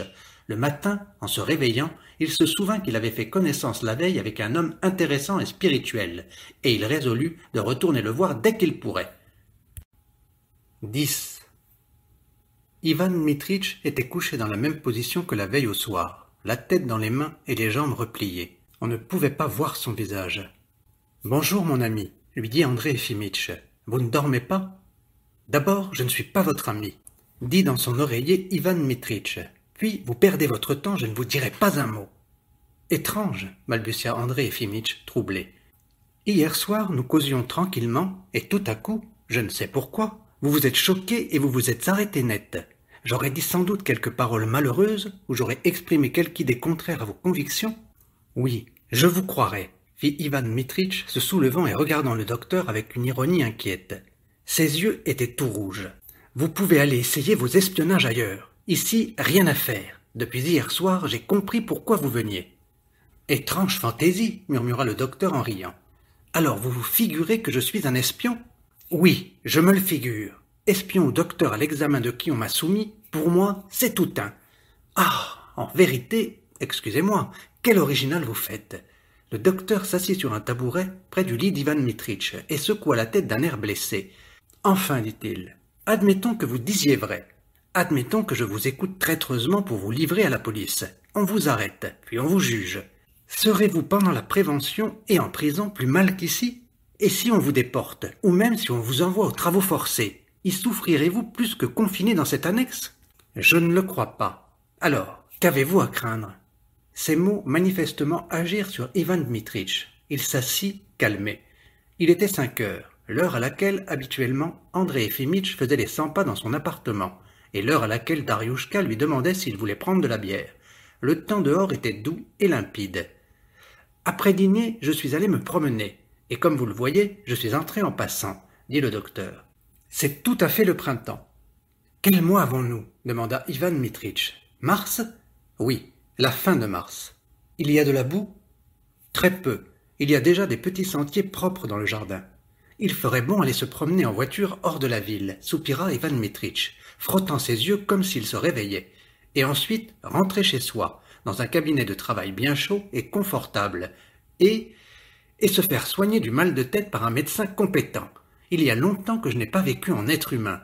Ici, c'est sale, intolérablement sale. Depuis son excitation de la veille, il était fatigué et las, et ne parlait que malgré lui. Ses doigts tremblaient et on voyait qu'il avait un mal de tête violent.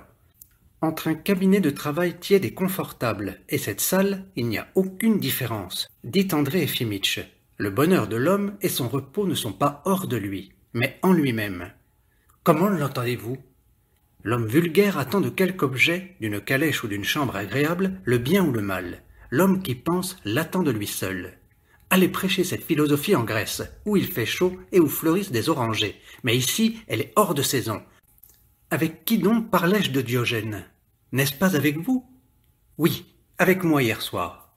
Diogène n'avait pas besoin d'un cabinet de travail et d'un appartement chauffé. En Grèce, on a chaud sans cela. On se couche dans un tonneau et on se nourrit d'olives et d'oranges. Mais s'il eût dû vivre en Russie, ce n'est pas au mois de décembre, c'est dès le mois de mai qu'il eût réclamé une chambre. Je vous assure que le froid l'aurait courbé comme un crochet. Non, on peut, comme toute autre douleur, ne pas ressentir le froid. Marc Aurèle a dit « La douleur est une représentation forte du mal. Fais force de volonté pour changer cette représentation, détourne-la, cesse de te plaindre et la douleur s'évanouira. » C'est exact. Le sage, ou simplement le penseur, l'homme méditatif, se distingue surtout par cela qu'il fait fi de la souffrance. Il est toujours content et ne s'étonne de rien. Ce qui veut dire que je suis un idiot parce que je souffre, parce que je ne suis pas content et que je m'étonne de la lâcheté humaine? Vous dites cela à tort. Si vous aviez plus l'habitude de réfléchir, vous comprendriez combien négligeable est tout ce monde extérieur qui nous trouble. Il faut se hausser à la compréhension de la vie. Là est le vrai bien. La compréhension, fit Ivan Dmitritch, fronçant les sourcils. L'extérieur, l'intérieur.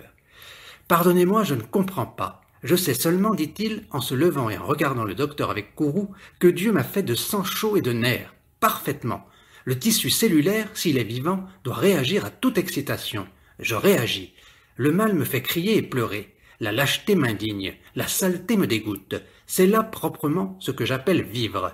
Plus un organisme est simple, moins il sent et moins il réagit. Plus il est élevé, plus il est impressionnable, et plus il réagit avec énergie et effet. Qui ne sait cela? Il est docteur et ignore ces choses élémentaires. Pour mépriser la souffrance, être toujours content de son sort et ne s'étonner de rien, il faut en arriver à cet état-là. Et Ivan Dmitritch montra l'uniforme moudjik noyé dans la graisse. Ou alors, il faut se tremper dans la souffrance jusqu'à y perdre toute sensibilité, ce qui revient à cesser de vivre. Pardonnez-moi, je ne suis ni un sage ni un philosophe, poursuivit Ivan Dmitritch irrité. Je ne comprends rien à tout ce que vous me dites. Je ne suis pas en état de raisonner. Au contraire, vous raisonnez parfaitement. Les stoïciens, dont vous caricaturez les théories, étaient des gens remarquables, mais leur doctrine est figée depuis déjà 2000 ans, et pas une goutte n'a pu s'en revivifier depuis, ni ne le pourra, car c'est une doctrine impraticable et sans vie. Elle n'eut jamais de succès qu'auprès d'une minorité de gens studieux, passant leur vie à déguster toutes les doctrines. La foule ne la comprenait pas. Une doctrine qui prêche l'indifférence à la richesse et aux aises de la vie et le mépris de la souffrance et de la mort est tout à fait incompréhensible à la grande majorité des gens, qui ne connaîtra jamais ni les aises de la vie ni les richesses. Mépriser la souffrance signifierait pour elle mépriser la vie elle-même, car toute la vie de l'homme consiste à ressentir le froid, la faim, les injures, les privations et la peur hamlétique de la mort. C'est là toute la vie. On peut la trouver pesante, la haïr, mais non la mépriser. Oui, je le répète, la doctrine stoïcienne ne peut pas avoir d'avenir. Comme vous le savez, depuis le commencement du siècle jusqu'à aujourd'hui, la lutte contre le mal, l'affinement à souffrir, la force de réaction n'ont fait que progresser. Ivan Dmitritch perdit soudain le fil de ses pensées, s'arrêta et se frotta le front avec ennui. « Je voulais dire quelque chose d'important, dit-il, mais je ne sais plus quoi. Où en étais-je? Ah, voilà, je voulais dire qu'un stoïcien se vendit pour racheter son prochain. Eh bien, ce stoïcien lui-même réagissait contre l'impression désagréable, car pour faire un acte si généreux que se renoncer pour autrui, il fallait une âme souffrante et troublée. J'ai oublié ici, en prison, tout ce que j'ai appris. Autrement, je me serais souvenu encore de quelque chose. Voulez-vous que nous prenions le Christ? Le Christ paya tribut à la réalité en ce qu'il pleura, sourit, s'affligea, s'irrita et languit. Il ne vint pas en souriant devant des souffrances et ne méprisa pas la mort. Il pria au jardin de Gethsémani qu'on lui épargnât ce calice. Ivan Dmitritch sourit et s'assit. Admettons, dit-il, que le repos et le bonheur de l'homme ne soient pas hors de lui, mais en lui. Admettons qu'il faille mépriser la souffrance et rester impassible. Mais vous, sur quoi vous appuyez-vous pour prêcher cette doctrine? Êtes-vous un sage? Êtes-vous un philosophe? Je ne suis pas philosophe, mais chacun doit prêcher cette doctrine parce qu'elle est raisonnable. Je voudrais bien savoir pourquoi vous vous croyez compétent en matière de conception de la vie, de mépris de la souffrance et autres choses semblables. Avez-vous jamais souffert? Avez-vous idée des souffrances que l'on peut endurer? Permettez-moi une question. Vous a-t-on donné les verges dans votre enfance? Non. Mes parents professaient l'aversion des châtiments corporels. Moi, mon père me fouettait cruellement. Mon père était un rêche fonctionnaire à hémorroïdes, avec un grand nez et le cou jaune. Mais parlons de vous. De toute votre vie, personne ne vous a touché du doigt. Personne ne vous a fait peur. Personne ne vous a rossé. Vous êtes fort comme un bœuf. Vous avez grandi sous l'aileron de votre père. On vous a instruit à ses frais et tout de suite après on vous a donné une sinécure. Depuis plus de 20 ans, vous habitez un appartement gratuit, chauffé, éclairé, servi, ayant le droit de travailler s'il vous plaît, et celui de ne rien faire s'il vous agrée. Vous êtes par nature un homme mou et paresseux, et vous vous êtes efforcé d'arranger votre vie en sorte que rien ne vienne vous troubler et ne vous oblige à changer de place. Vous avez délégué vos fonctions à l'aide-chirurgien et à d'autres racailles. Et vous restez au chaud et au repos, amassant de l'argent, lisotant des livres, vous dorlotant de raisonnements variés sur diverses absurdités de haut vol. Et Ivan Dmitrich regarda le nez rouge du docteur. Et nous nous enivrons. En un mot, vous n'avez rien vu de la vie, vous l'ignorez complètement, et vous ne la savez qu'en théorie. Vous méprisez la souffrance et ne vous étonnez de rien pour une très simple raison. Considérez la vanité de toute chose, avoir un dédain intérieur et avoué de la vie, des souffrances et de la mort, penser que la compréhension est le bien véritable, tout cela est la philosophie qui convient le mieux aux Russes paresseux. Ainsi, par exemple, vous voyez un moudjik battre sa femme. Pourquoi intervenir? Qu'il la batte, peu importe. Tous deux mourront un jour ou l'autre. Et celui qui bat, par les coups qu'il donne, s'humilie plus que celui qu'il bat. Se saouler est indécent et bête, mais que l'on boive, il faut mourir. Que l'on ne boive pas, il faut mourir. Voici une femme qui a mal aux dents. Bah, qu'importe, le mal n'est qu'une imagination, et l'on ne peut pas vivre ici-bas sans souffrir. Nous mourrons tous. Aussi, femme, va-t'en. Ne m'empêche pas de penser et de boire ma vodka. Un jeune homme vous demande ce qu'il faut faire, comment il faut vivre. Avant de lui répondre, le premier venu réfléchirait, mais le philosophe a les réponses toutes prêtes à ce cas-là. Tant à la compréhension des choses et au bien véritable. Et qu'est-ce que c'est ce fantastique bien véritable? En somme, personne ne peut le dire. On nous tient ici sous grille, on nous laisse croupir, on nous torture. C'est très bien, c'est raisonnable, parce qu'il n'y a aucune différence entre cette salle 6 et une bonne chambre chaude. Commode philosophie. On ne fait rien, on a une conscience tranquille, et l'on se croit sage. Non, monsieur, ce n'est pas de la philosophie, ce n'est pas du raisonnement, ce n'est pas une vue large et profonde, ce n'est que de la paresse, du fakirisme, ce n'est qu'un rêve dément. Oui, se fâcha encore Ivan Dmitrich, vous dédaignez la souffrance, mais que vous vous pinciez le doigt dans une porte, vous braillez à plein gosier. Et il se peut que je ne braille pas, dit André Efimitch, souriant doucement. Allons donc, si une paralysie vous prenait, ou si, supposons-le, un sot ou un insolent, à la faveur de sa position ou de son rang, vous offensez en public sans que vous en puissiez tirer réparation, alors vous sentiriez ce que c'est que renvoyer les autres à la compréhension des choses et du bien véritable. C'est original, fit André Efimitch, souriant de plaisir et se frottant les mains. Votre penchant aux généralisations me frappe et me plaît, mais la caractéristique que vous avez daigné donner de moi n'est que brillante. J'en conviens, je prends à votre conversation le plus grand plaisir. Allons, je vous ai écouté. Ayez la bonté de m'écouter à votre tour. 11. Cet entretien se continua pendant près d'une heure et produisit sans doute sur André Efimitch une impression profonde. Il se mit à venir à l'annexe chaque jour. Il y venait le matin et après son dîner, et souvent l'obscurité le trouvait en conversation avec Ivan Dmitrich. Dans les premiers temps, Ivan Dmitrich le fuyait, le soupçonnait de mauvais dessein et exprimait ouvertement son déplaisir. Puis il s'habitua à lui, et son aversion se changea en condescendance ironique. Le bruit courut vite à l'hôpital que le docteur André Efimitch s'était mis à fréquenter la salle 6.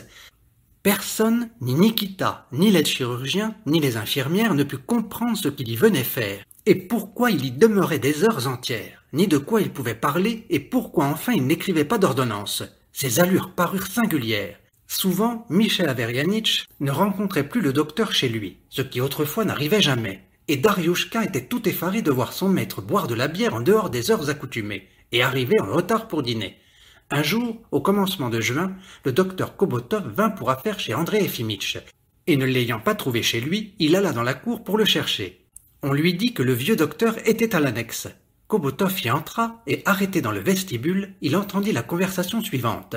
« Nous ne nous accorderons jamais et vous ne me convertirez jamais à votre croyance, disait Ivan Dmitrich exaspéré. Vous ne savez rien de la réalité et vous n'avez jamais souffert. Vous vivez comme une sangsue de la souffrance d'autrui. Moi, j'ai souffert sans trêve depuis le jour de ma naissance. Aussi, je vous le dis nettement, je me considère à tous les points de vue comme plus élevé et plus compétent que vous. Ce n'est pas à vous de me donner des leçons. » « Je n'ai pas du tout la prétention de vous convertir à ma façon de voir, » répondit André Efimitch paisiblement, regrettant qu'on ne voulût pas le comprendre. « La question n'est pas là, mon ami. La question n'est pas que vous ayez souffert et moi pas. Les souffrances et les joies sont fugitives. Laissons-les de côté. Dieu les garde. L'important est que nous pensions ensemble. Nous nous sentons l'un et l'autre capables de penser et de raisonner. Cela nous rend solidaires, comme s'il n'y avait dans nos manières de voir aucune divergence. Si vous saviez, mon ami, combien me pèse la sottise universelle, la médiocrité et la stupidité, et quelle joie j'éprouve chaque fois que je viens causer avec vous, vous êtes un homme plein d'esprit, et je me délecte avec vous. » Kobotov poussa la porte et regarda dans la salle. Le docteur et Ivan Dmitrich, en bonnet de coton, étaient assis l'un à côté de l'autre sur le lit. L'aliéné grimaçait, frissonnait et se drapait convulsivement dans sa capote. Le docteur était immobile, tête basse, et son visage était rouge, abattu et triste. Kobotov leva les épaules, sourit, et fit un clignement d'œil à Nikita. Nikita leva lui aussi les épaules. Le lendemain, Kobotov revint à l'annexe accompagné de l'aide-chirurgien. Tous deux restèrent dans le vestibule et écoutèrent. « Je crois que notre petit oncle est tout à fait timbré, » dit Kobotov en sortant. « Seigneur, ayez pitié de nous, pauvres pécheurs !» soupira le pieux Serge Serguevitch, évitant soigneusement de salir au flaque d'eau ses bottes fraîchement cirées. « Je dois vous l'avouer, très estimé Eugène Fiodorovitch, je m'attendais à cela depuis longtemps. » 12. À partir de ce jour-là, André Efimitch remarqua autour de lui quelque chose de mystérieux. Les infirmières, les aides et les malades le regardaient curieusement quand ils le rencontraient, et ensuite chuchotaient quelque chose entre eux. La petite Macha, la fille du surveillant, qu'il aimait à rencontrer dans le jardin de l'hôpital, s'enfuyait maintenant sans raison quand il s'approchait d'elle tout riant, pour la caresser. Le maître de poste, après l'avoir écoutée, ne disait plus parfaitement exact, il marmottait seulement, avec une gêne incompréhensible. Oui, oui, oui, et il le regardait d'un air pensif et affligé. Il se mit hors de propos à conseiller à son ami de ne plus boire de vodka et de bière. Mais en homme délicat, il ne lui dit pas cela tout droit. Il parlait tantôt d'un chef de bataillon, excellent homme, tantôt d'un aumônier de régiment, brave garçon, qui buvaient et devinrent malades. Mais ils cessèrent de boire et revinrent à leur état normal. Kobotov 2 ou 3 fois vint voir André Efimitch et lui conseilla lui aussi de renoncer aux boissons alcooliques et lui recommanda, sans cause précise, de prendre du bromure. Au mois d'août, André Efimitch reçut du maire de la ville une lettre l'invitant à aller le voir pour une affaire très importante. Au jour fixé, André Efimitch trouva réunis, au bureau municipal, le chef de recrutement, le surveillant de l'école du district, un membre du conseil municipal et un gros monsieur blond qu'on lui présenta comme docteur en médecine. Ce docteur, au nom polonais difficile à prononcer, habitait dans un haras situé à 30 verstes de la ville, et n'était là que de passage. Quand tout le monde se fut salué et se fut assis autour de la table, le membre du Zemstvo se tourna vers André Efimitch et lui dit « Nous avons là un petit rapport qui vous regarde, monsieur. Eugène Fyodorovitch dit que la pharmacie est à l'étroit dans le bâtiment principal de l'hôpital et qu'il faut la transférer dans l'une des annexes. Évidemment, c'est peu de choses, on peut l'y transporter, mais la difficulté est que pour cela, l'annexe a besoin d'être remise à neuf. »« Oui, » dit André Efimitch réfléchissant, « on ne peut rien faire sans la remettre à neuf. Si on transforme le pavillon d'angle en pharmacie, je présume qu'il n'y faudra pas moins de 500 roubles. C'est une dépense improductive. » Il y eut un court silence. « J'ai déjà eu l'honneur d'exposer il y a 10 ans, reprit André Efimitch d'une voix douce, que cet hôpital, dans sa forme actuelle, constitue pour la ville un luxe au-delà de ses moyens. Cet hôpital a été construit vers 1840, époque à laquelle les ressources étaient très différentes. La ville dépense trop en constructions superflues et en fonctions inutiles. Je tiens que pour la même somme d'argent, on pourrait, avec d'autres combinaisons, entretenir 2 hôpitaux modèles. Bon, indiquez-nous ces autres combinaisons, dit vivement le membre du conseil municipal. J'ai déjà eu l'honneur de proposer qu'on plaçât le service médical sous le contrôle du Zemstvo. Nous remettrons l'argent au Zemstvo, il le subtilisera, dit en riant le docteur Blond. C'est l'usage, accorda le membre du conseil municipal en riant, lui aussi. André Efimitch jeta sur le docteur Blond un regard terne et las, et dit « Il faut être juste ». Il y eut un nouveau silence. On apporta du thé, et le major de la place, très ému, on ne sait pourquoi, toucha par-dessus la table les mains d'André Efimitch, et lui dit « Vous nous avez tout à fait oublié, docteur. Au reste, vous êtes un vrai moine. Vous ne jouez pas aux cartes, vous n'aimez pas les femmes, vous vous ennuyez avec votre prochain. » Tous se mirent à dire combien il était ennuyeux pour un honnête homme de vivre dans cette petite ville, sans théâtre ni musique. À la dernière soirée dansante, au club, il y avait 20 dames et tout juste 2 cavaliers. La jeunesse de maintenant ne danse plus. Elle se presse autour du buffet et joue aux cartes. André Efimitch, d'une voix douce et lente, sans regarder personne, exprima combien il était regrettable, profondément regrettable, que les habitants perdissent toute leur énergie vitale, leur cœur et leur esprit à jouer aux cartes et à commérer. Ils ne savaient ni ne voulaient employer leur temps à la lecture ou à quelque conversation intéressante. Ils ne voulaient pas goûter les jouissances que donne l'esprit. Les choses de l'esprit sont cependant seules attachantes et importent. Tout le reste est mince et bas. Kobotov écoutait son collègue avec une grande attention. Et tout à coup, il lui demanda « André Efimitch, quel jour sommes-nous » Quand le docteur eut répondu, Kobotov et le médecin blond, d'un air d'examinateur qui pressente l'ignorance de celui qu'ils interrogent, se mirent à lui demander quelle date c'était, combien il y a de jours dans l'année, et s'il était exact qu'il y eut dans la salle 6 un remarquable prophète. À cette dernière question, André Efimitch rougit et répondit « Oui, un malade, mais c'est un jeune homme intéressant. » On ne lui fit aucune autre question. Dans l'antichambre, tandis qu'il mettait son pardessus, le major lui frappa sur l'épaule et lui dit en soupirant « Ah, nous sommes vieux, il est temps de nous reposer. » Sorti de la chambre du Zemstvo, André Efimitch comprit qu'il venait de comparaître devant une commission chargée de rendre compte de ses facultés mentales. Il se rappela les questions qu'on lui avait faites, redevint tout rouge et se mit soudain pour la première fois de sa vie à prendre en pitié, amèrement, la médecine.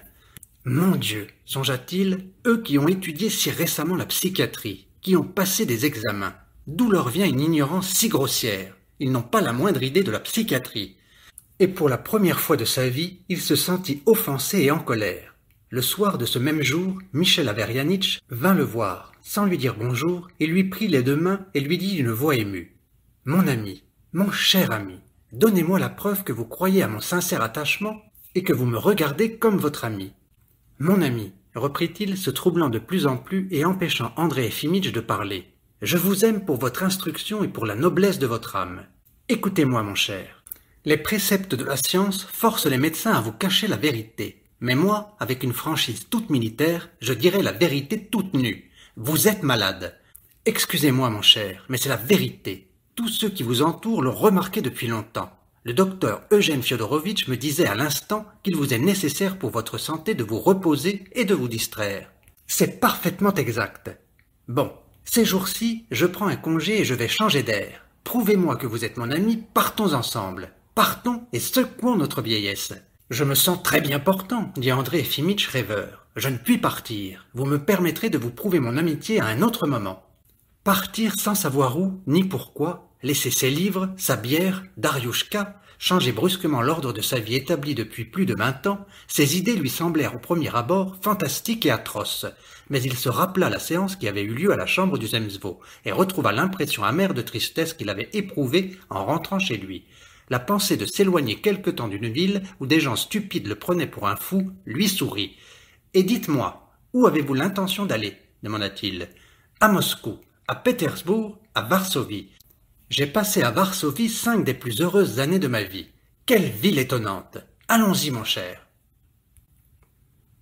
13. Une semaine plus tard, on suggéra à André Efimitch l'idée de se reposer, ou, en d'autres termes, de donner sa démission. Il écouta cette proposition sans se fâcher.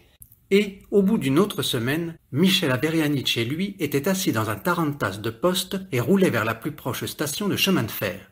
Il faisait un temps froid, clair, avec un ciel bleu et un horizon transparent.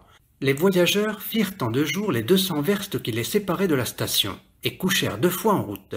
Lorsque, au relais, on mettait trop longtemps à atteler ou conservait le thé dans les verres mal lavés, Michel Averyanitch bleuissait de colère, tremblait de tout le corps et criait « Silence ! Qu'on ne raisonne pas !» Dans le tarantass, il ne cessait de raconter ses voyages au Caucase et dans le royaume de Pologne. Que d'aventures! Quelles rencontres! Il parlait haut et faisait des yeux si étonnants que l'on devait croire qu'il mentait. En parlant, il soufflait dans la figure d'André Efimitch et lui riait dans l'oreille. Tout cela incommodait le docteur et l'empêchait de songer et de se recueillir. En chemin de fer, ils prirent par économie la 3e classe et montèrent dans le wagon des non-fumeurs. Le public y était à demi propre. Michel Averyanitch eut vite fait connaissance avec tout le monde, et allant de banquette en banquette, il criait qu'il était impossible de voyager sur des lignes si effroyables. C'était un vol manifeste. N'aurait-il pas mieux valu aller à cheval? Vous abattez 100 vertes par jour et vous vous sentez le soir frais et dispos. Il disait que les mauvaises récoltes provenaient du dessèchement des marais du Pinsk. Au demeurant, partout chez nous des désordres affreux. Il s'échauffait, pérorait et ne laissait pas les autres dire un mot. Ces fanfaronnades continuelles, entrecoupées de gros rires et de gestes expressifs, accablaient André Efimitch. « Lequel de nous deux est fou ?» pensait-il excédé. « De moi qui tâche de ne déranger en rien les voyageurs, ou de cet égoïste qui croit être plus spirituel et plus intéressant que n'importe qui et qui ne laisse de trêve à personne ?» À Moscou, Michel Averyanitch revêtit un pantalon à bandes rouges et une redingote militaire sans pattes d'épaule. Les soldats dans la rue saluaient sa casquette militaire et son manteau d'officier. Il semblait à André Efimitch être avec un homme qui avait dépensé tout ce qu'il avait eu autrefois de distinction et à qui il ne restait rien que de lait. Il aimait qu'on s'empressât à le servir, même quand c'était inutile. Il avait par exemple devant lui sur la table des allumettes qu'il voyait, et pourtant il criait au garçon bien fort. « Des allumettes !» Il se promenait sans scrupule, en chemise, devant la femme de chambre. Il tutoyait tous les garçons sans distinction d'âge. Il se fâchait après eux et les qualifiait d'imbéciles et de bûches. Cela paraissait à André Efimitch aristocratique, mais laid. Avant toute chose, Michel Averyanitch conduisit son ami à la chapelle de la Vierge d'Ibérie. Il pria avec ardeur, avec des inclinations jusqu'à terre, et pleura. Quand il eut fini, il soupira profondément et dit « Alors même qu'on ne croit pas, on se sent cependant plus tranquille quand on a prié. Embrassez l'image, mon petit pigeon !» André Efimitch se déconcerta et alla embrasser l'image. Michel Averyanitch, tendant les lèvres et s'inclinant, marmottait des prières, et de nouveau, les larmes lui vinrent aux yeux. Ils allèrent ensuite au Kremlin, et regardèrent le canon du tsar et la cloche du tsar. Ils ne manquèrent pas de les toucher. Puis ils admirèrent la vue que l'on a au-delà de la Moskva, sur le bas Moscou. Ils visitèrent l'église du Sauveur et le musée Roumianstiov.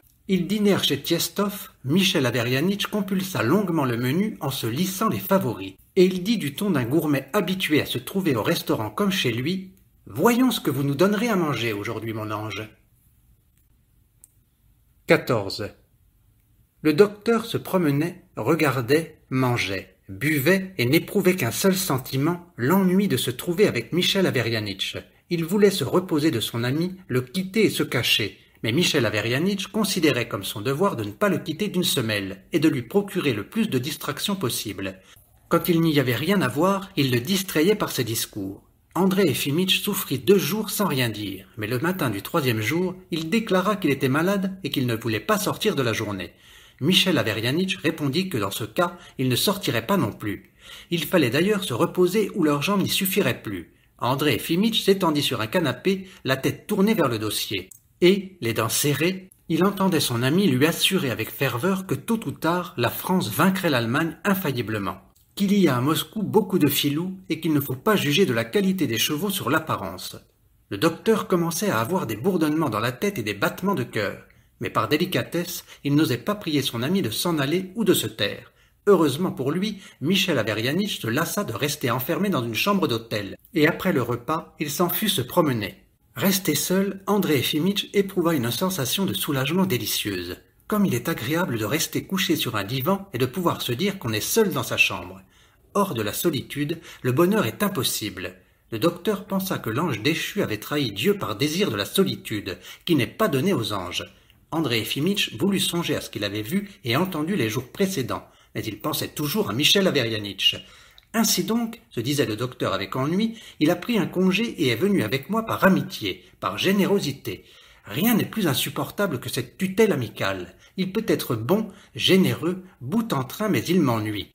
Il est insupportablement ennuyeux. Il y a ainsi des gens qui ne disent jamais que de bonnes et de belles paroles et que vous sentez n'être que des imbéciles. Les jours suivants, André Efimitch continua à se dire malade et ne sortit pas. Couché sur le canapé, il languissait quand son ami voulait le distraire et ne respirait que quand il n'était pas là. Il s'en voulait d'être parti et en voulait à Michel Averyanitch qui devenait chaque jour plus bavard et moins gêné.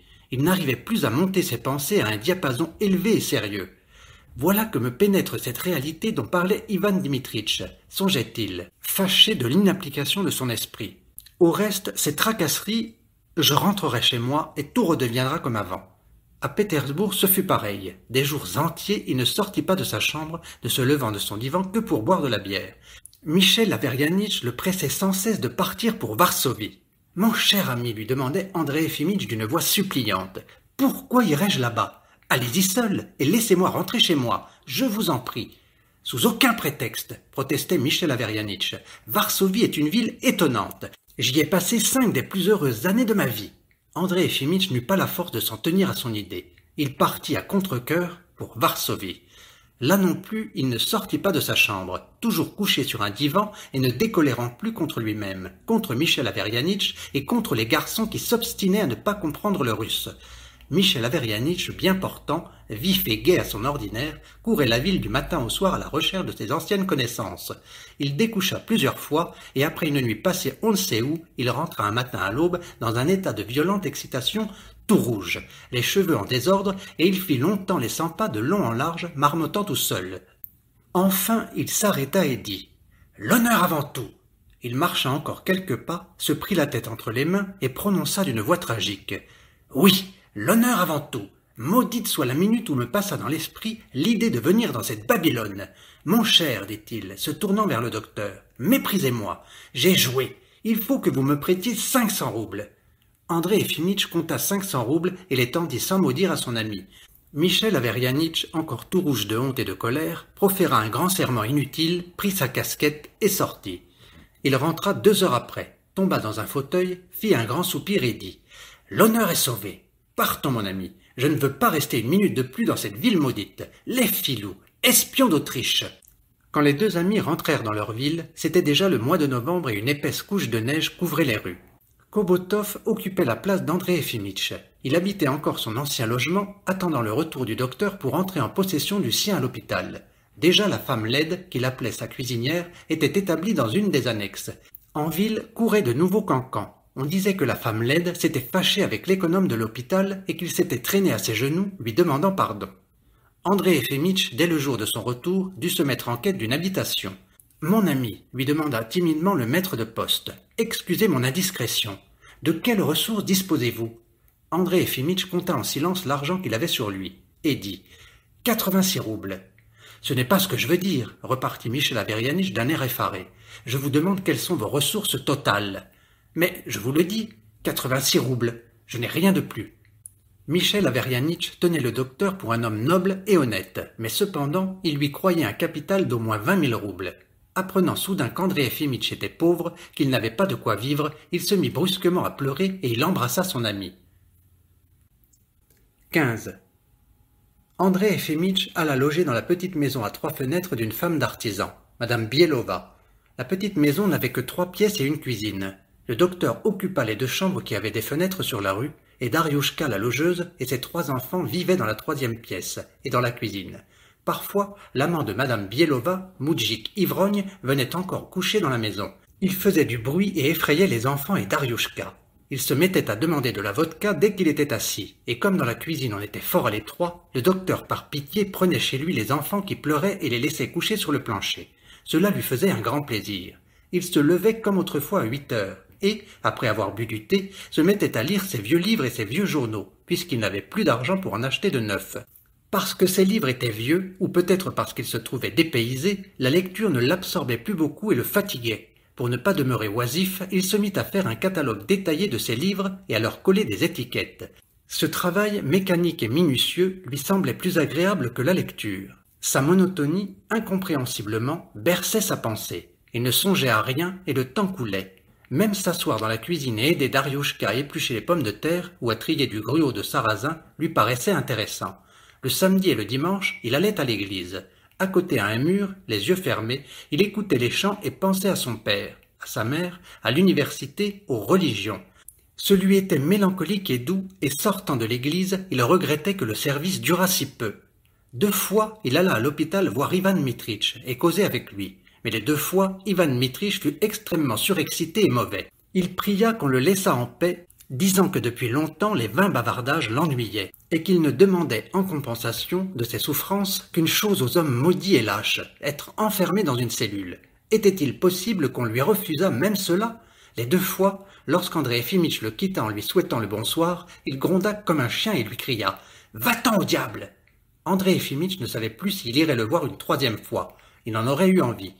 Le docteur, après son repas, faisait autrefois les 100 pas dans les pièces de son appartement et pensait. Mais à présent, il se couchait sur son divan jusqu'au soir, à l'heure de prendre le thé, et glissait de plus en plus aux idées mesquines qu'il ne pouvait pas surmonter. Il était blessé de ce qu'après plus de 20 années de service, on ne lui eût donné ni pension, ni secours temporaire. Il n'avait plus un kopek. Il avait honte de passer devant les boutiques et devant sa logeuse. Il devait 32 roubles pour de la bière, et il devait aussi à madame Bielova. Dariushka vendait en secret ses vieux livres et ses vieux habits, et disait mensongèrement à la logeuse que le docteur allait recevoir bientôt beaucoup d'argent.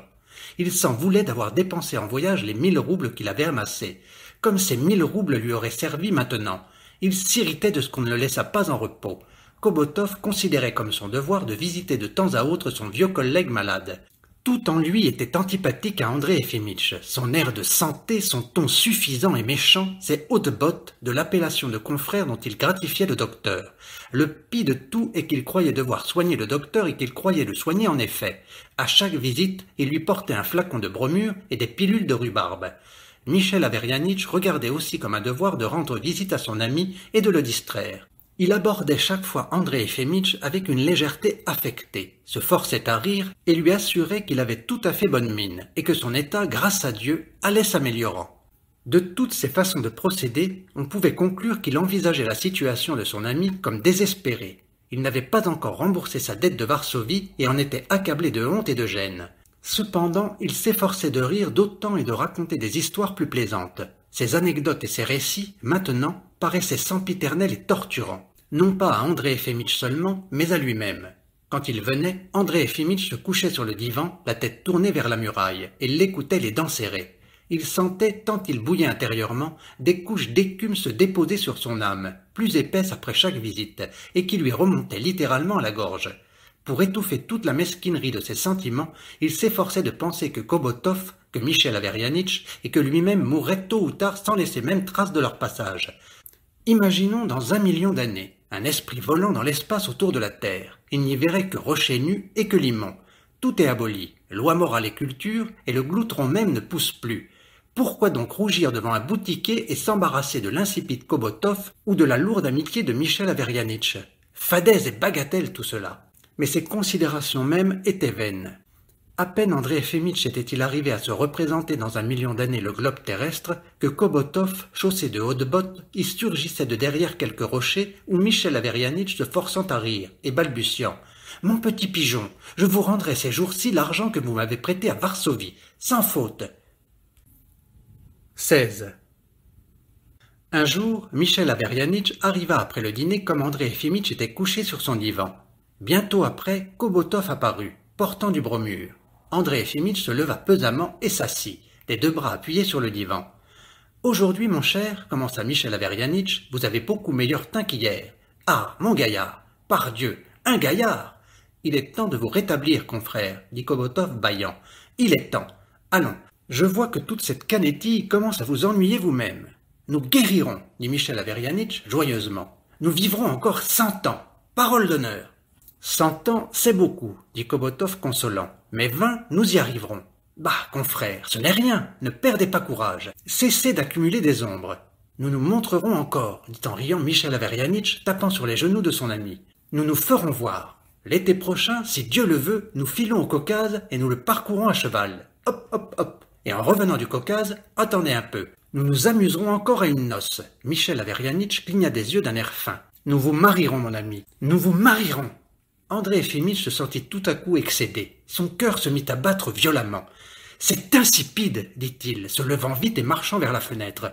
Comment ne comprenez-vous pas que vous dites des insipidités ?» Il voulait garder un ton poli, mais malgré lui, ses poings se serrèrent et il les leva au-dessus de sa tête. « Laissez-moi » cria-t-il d'une voix qui n'était pas la sienne, et il devint tout rouge, et son corps se mit à trembler. « Sortez, sortez d'ici tous les 2 !» Michel Averyanitch et Kobotov se levèrent et le regardèrent d'abord avec stupeur, puis avec effroi. « Sortez tous les deux !» continua à crier André Efimitch. « Imbécile! Anne! Je n'ai besoin ni de ton amitié, ni de tes remèdes! Idiot! C'est stupide! C'est dégoûtant !» Kobotov et Michel Averyanitch, déconcertés, effarés, se regardèrent, reculèrent vers la porte et sortirent dans le couloir. André Efimitch prit son flacon de bromure et le lança de leur côté. Le flacon se brisa sur le seuil avec bruit. « Allez au diable !» leur cria-t-il d'une voix pleurante, accourant derrière eux. « Au diable !» Ses hôtes partis, André Efimitch, tremblant comme un fiévreux, s'étendit sur son divan et répéta encore longtemps « Imbécile! Idiot !» Dès qu'il se fut calmé, il songea combien le pauvre Michel Averyanitch allait être embarrassé maintenant avec lui, et quel poids il aurait sur l'âme, et il songea combien tout cela était affreux. Jamais il ne lui était arrivé rien de semblable. Où donc avait-il eu la tête? Qu'étaient devenues sa politesse, sa compréhension des choses et sa sérénité philosophique? Toute la nuit, il ne put dormir, de honte et d'ennui. Le matin, à 10 heures, il se rendit au bureau de poste, s'excusa auprès de Michel Averyanitch. « Nous oublierons ce qui s'est passé, lui dit Michel Averyanitch, ému, lui serrant la main fortement. Qui garde rancune, arrachez-lui un œil. « Loubiavkine » cria-t-il tout d'un coup si fort que le public et tous les employés tressaillirent. « Donnez une chaise. Toi, attends » cria-t-il à une femme qui lui tendait par le guichet une lettre à recommander. « Ne vois-tu pas que je suis occupé ?» Nous oublierons le passé, reprit-il doucement, se tournant vers André Efimitch. « Asseyez-vous, mon cher. Je vous en prie. » Une minute, en silence, il se passa les mains sur les genoux et dit enfin « Je n'avais pas la pensée de m'offenser de votre procédé. Le mal n'est pas notre ami, nous savons cela. Votre accès nous a effrayés hier soir, le docteur et moi, et nous avons ensuite parlé de vous longuement. Mon cher, pourquoi ne voulez-vous pas vous occuper soigneusement de votre maladie? Est-ce que cela peut durer ainsi? Excusez la franchise d'un ami, vous vivez dans les conditions les plus défavorables. C'est étroit, sale chez vous. Vous manquez de soins, vous n'avez pas de quoi vous soigner. Mon cher ami, le docteur et moi, nous vous en supplions de tout notre cœur. Suivez notre conseil, entrez à l'hôpital. Vous y aurez une nourriture saine, un régime et des soins. Eugène Fiodorovitch, bien qu'il soit, nous pouvons le dire entre nous, mal élevé, connaît son affaire. On peut se fier à lui entièrement. Il m'a donné sa parole de s'occuper de vous. » André Efimitch fut touché de cette sollicitude sincère et des larmes qui brillèrent tout à coup sur les joues du maître de poste. « Estimable ami, détrompez-vous, balbutia-t-il mettant la main sur son cœur. « Détrompez-vous. Il y a erreur. Je n'ai d'autre maladie que de n'avoir en 20 années trouvé dans cette ville qu'un homme spirituel et c'était un fou. Et je n'ai aucune maladie. Je suis seulement tombé dans un cercle fatal et sans issue. Tout m'est égal. Je suis prêt à tout. Entrez à l'hôpital, mon cher ami. Tout m'est égal, jusqu'à la fosse. Mon petit pigeon, donnez-moi votre parole que vous écouterez en tout Eugène Fiodorovitch. Vous le voulez, je vous donne ma parole. Mais, je vous le répète, estimable ami, je suis tombé dans un cercle fatal. Tout maintenant, jusqu'à la sincère compassion de mes amis, me pousse au même résultat, à ma perte. Je me perds et j'ai le courage de m'en rendre compte. Mon petit pigeon, vous guérirez. Pourquoi dire cela? Fit André Efimitch agacé. Il y a peu d'hommes qui n'éprouvent pas vers la fin de leur vie ce que j'éprouve maintenant. Qu'on vous dise que vous avez quelque chose comme les reins en mauvais état, ou une hypertrophie du cœur, et que vous commenciez à vous soigner, ou qu'on vous dise que vous êtes un criminel ou un fou, c'est à parler net que vos semblables ont soudain reporté leur attention sur vous. Dites-vous bien que vous êtes tombé dans un cercle fatal dont vous ne sortirez plus. Plus vous essaierez d'en sortir, plus vous vous perdrez. Résignez-vous, car aucune puissance humaine ne peut plus vous sauver. Voilà ce qu'il m'en semble. Le public, pendant ce temps-là, s'amassait derrière le guichet. André Efimitch, pour ne pas déranger le maître de poste, se leva et commença à prendre congé de lui. Michel Averyanitch, une fois de plus, lui fit donner sa parole de faire ce qu'il avait promis, et le raccompagna jusqu'à la porte de la rue. Le soir même, à l'improviste, Kobotov, avec sa demi-pelisse et ses hautes bottes, apparut chez André Efimitch, et lui dit comme si rien ne s'était passé le jour précédent. « Confrère, je viens vous trouver pour affaire. Je viens vous demander de venir avec moi en consultation. » Pensant que Kobotov voulait le faire promener pour le distraire et en même temps lui faire gagner quelque argent, André Efimitch prit son manteau et sortit avec lui. Il était content de l'occasion qui se présentait de réparer son injure de la veille et de se réconcilier avec Kobotov. Et il remercia du fond de l'âme son confrère qui ne lui faisait pas la moindre allusion au fait de la veille, et qui, manifestement, le ménageait. De la part d'un homme si peu cultivé que Kobotov, il était loin de s'attendre à une pareille délicatesse. « Où est votre malade » demanda André Efimitch. « Chez moi. À l'hôpital. Depuis longtemps je voulais vous le montrer. C'est un cas intéressant. » Ils pénétrèrent dans la cour de l'hôpital et contournant le bâtiment principal, ils se dirigèrent vers l'annexe où étaient logés les fous. Tout cela, on ne sait comment, en silence. Quand ils entrèrent dans l'annexe, Nikita, selon son habitude, se redressa en sursaut et se rangea militairement. « Il est survenu chez un malade une complication du côté des poumons », dit Kobotov à demi-voix, à André Efimitch en l'introduisant dans la salle numéro 6. « Attendez-moi ici, je reviens tout de suite, je vais chercher un stéthoscope. » Et il sortit. 17. Le crépuscule tombait. Ivan Mitritch était étendu sur son lit, la tête enfoncée dans l'oreiller. Le paralytique général, assis, immobile, pleurait doucement et remuait les lèvres. Le moudjik énorme et l'ancien trieur de lettres dormaient. Tout était calme. André Efimitch, assis sur le lit d'Ivan Mitritch, attendait. Au bout d'une demi-heure, au lieu de Kobotov, Nikita apparut, portant une capote de malade, quelque chose de blanc et des chaussons de lisière. « Ayez la bonté de vous habiller, votre noblesse, » dit Nikita placidement. « Voici quelle sera votre couchette, s'il vous plaît, » ajouta-t-il, montrant un lit vide que sans doute on avait apporté là depuis peu. « Ce ne sera rien. Grâce à Dieu, vous guérirez. » André Efimitch comprit tout. Il se rendit sans rien dire au lit que lui montrait Nikita et s'assit. Puis, voyant que Nikita debout attendait, il se déshabilla en entier et eut honte d'être nu devant lui. Ensuite, il revêtit les effets de l'hôpital. Le caleçon était trop court, la chemise trop longue, et la capote sentait le poisson fumé. « Vous guérirez, grâce à Dieu !» répéta Nikita. Il prit à brasser les habits d'André Efimitch, sortit et referma la porte derrière lui. « Tout m'est égal, » pensa André Efimitch, s'enveloppant avec honte dans sa capote et se rendant compte que dans son nouveau costume, il ressemblait à un prisonnier. « Tout m'est égal, un frac, un uniforme ou cette capote, tout m'est égal. » Mais qu'était devenue sa montre et le portefeuille qui était dans sa poche de côté, et ses cigarettes? Où Nikita emportait-il ses vêtements? Maintenant, jusqu'à sa mort, il ne lui arriverait peut-être plus de mettre ni pantalon, ni gilet, ni bottes. Tout cela lui sembla étrange et même incroyable au premier moment. André Efimitch restait convaincu qu'entre la maison de Madame Bielova et la salle numéro 6, il n'y avait aucune différence, et que tout en ce monde est absurdité et vanité des vanités. Et cependant, ses mains tremblaient, ses pieds étaient glacés, et il lui était pénible de songer qu'Ivan Mitritch allait se dresser sur son lit et le voir en capote de malade. Il se leva, fit quelques pas, et se rassit. Voilà qu'il était là depuis une demi-heure, une heure, et il s'ennuyait à mourir. Était-il possible de passer là un jour, une semaine, des années, comme ces gens qui l'entouraient? On s'assied, on marche, et on s'assied de nouveau.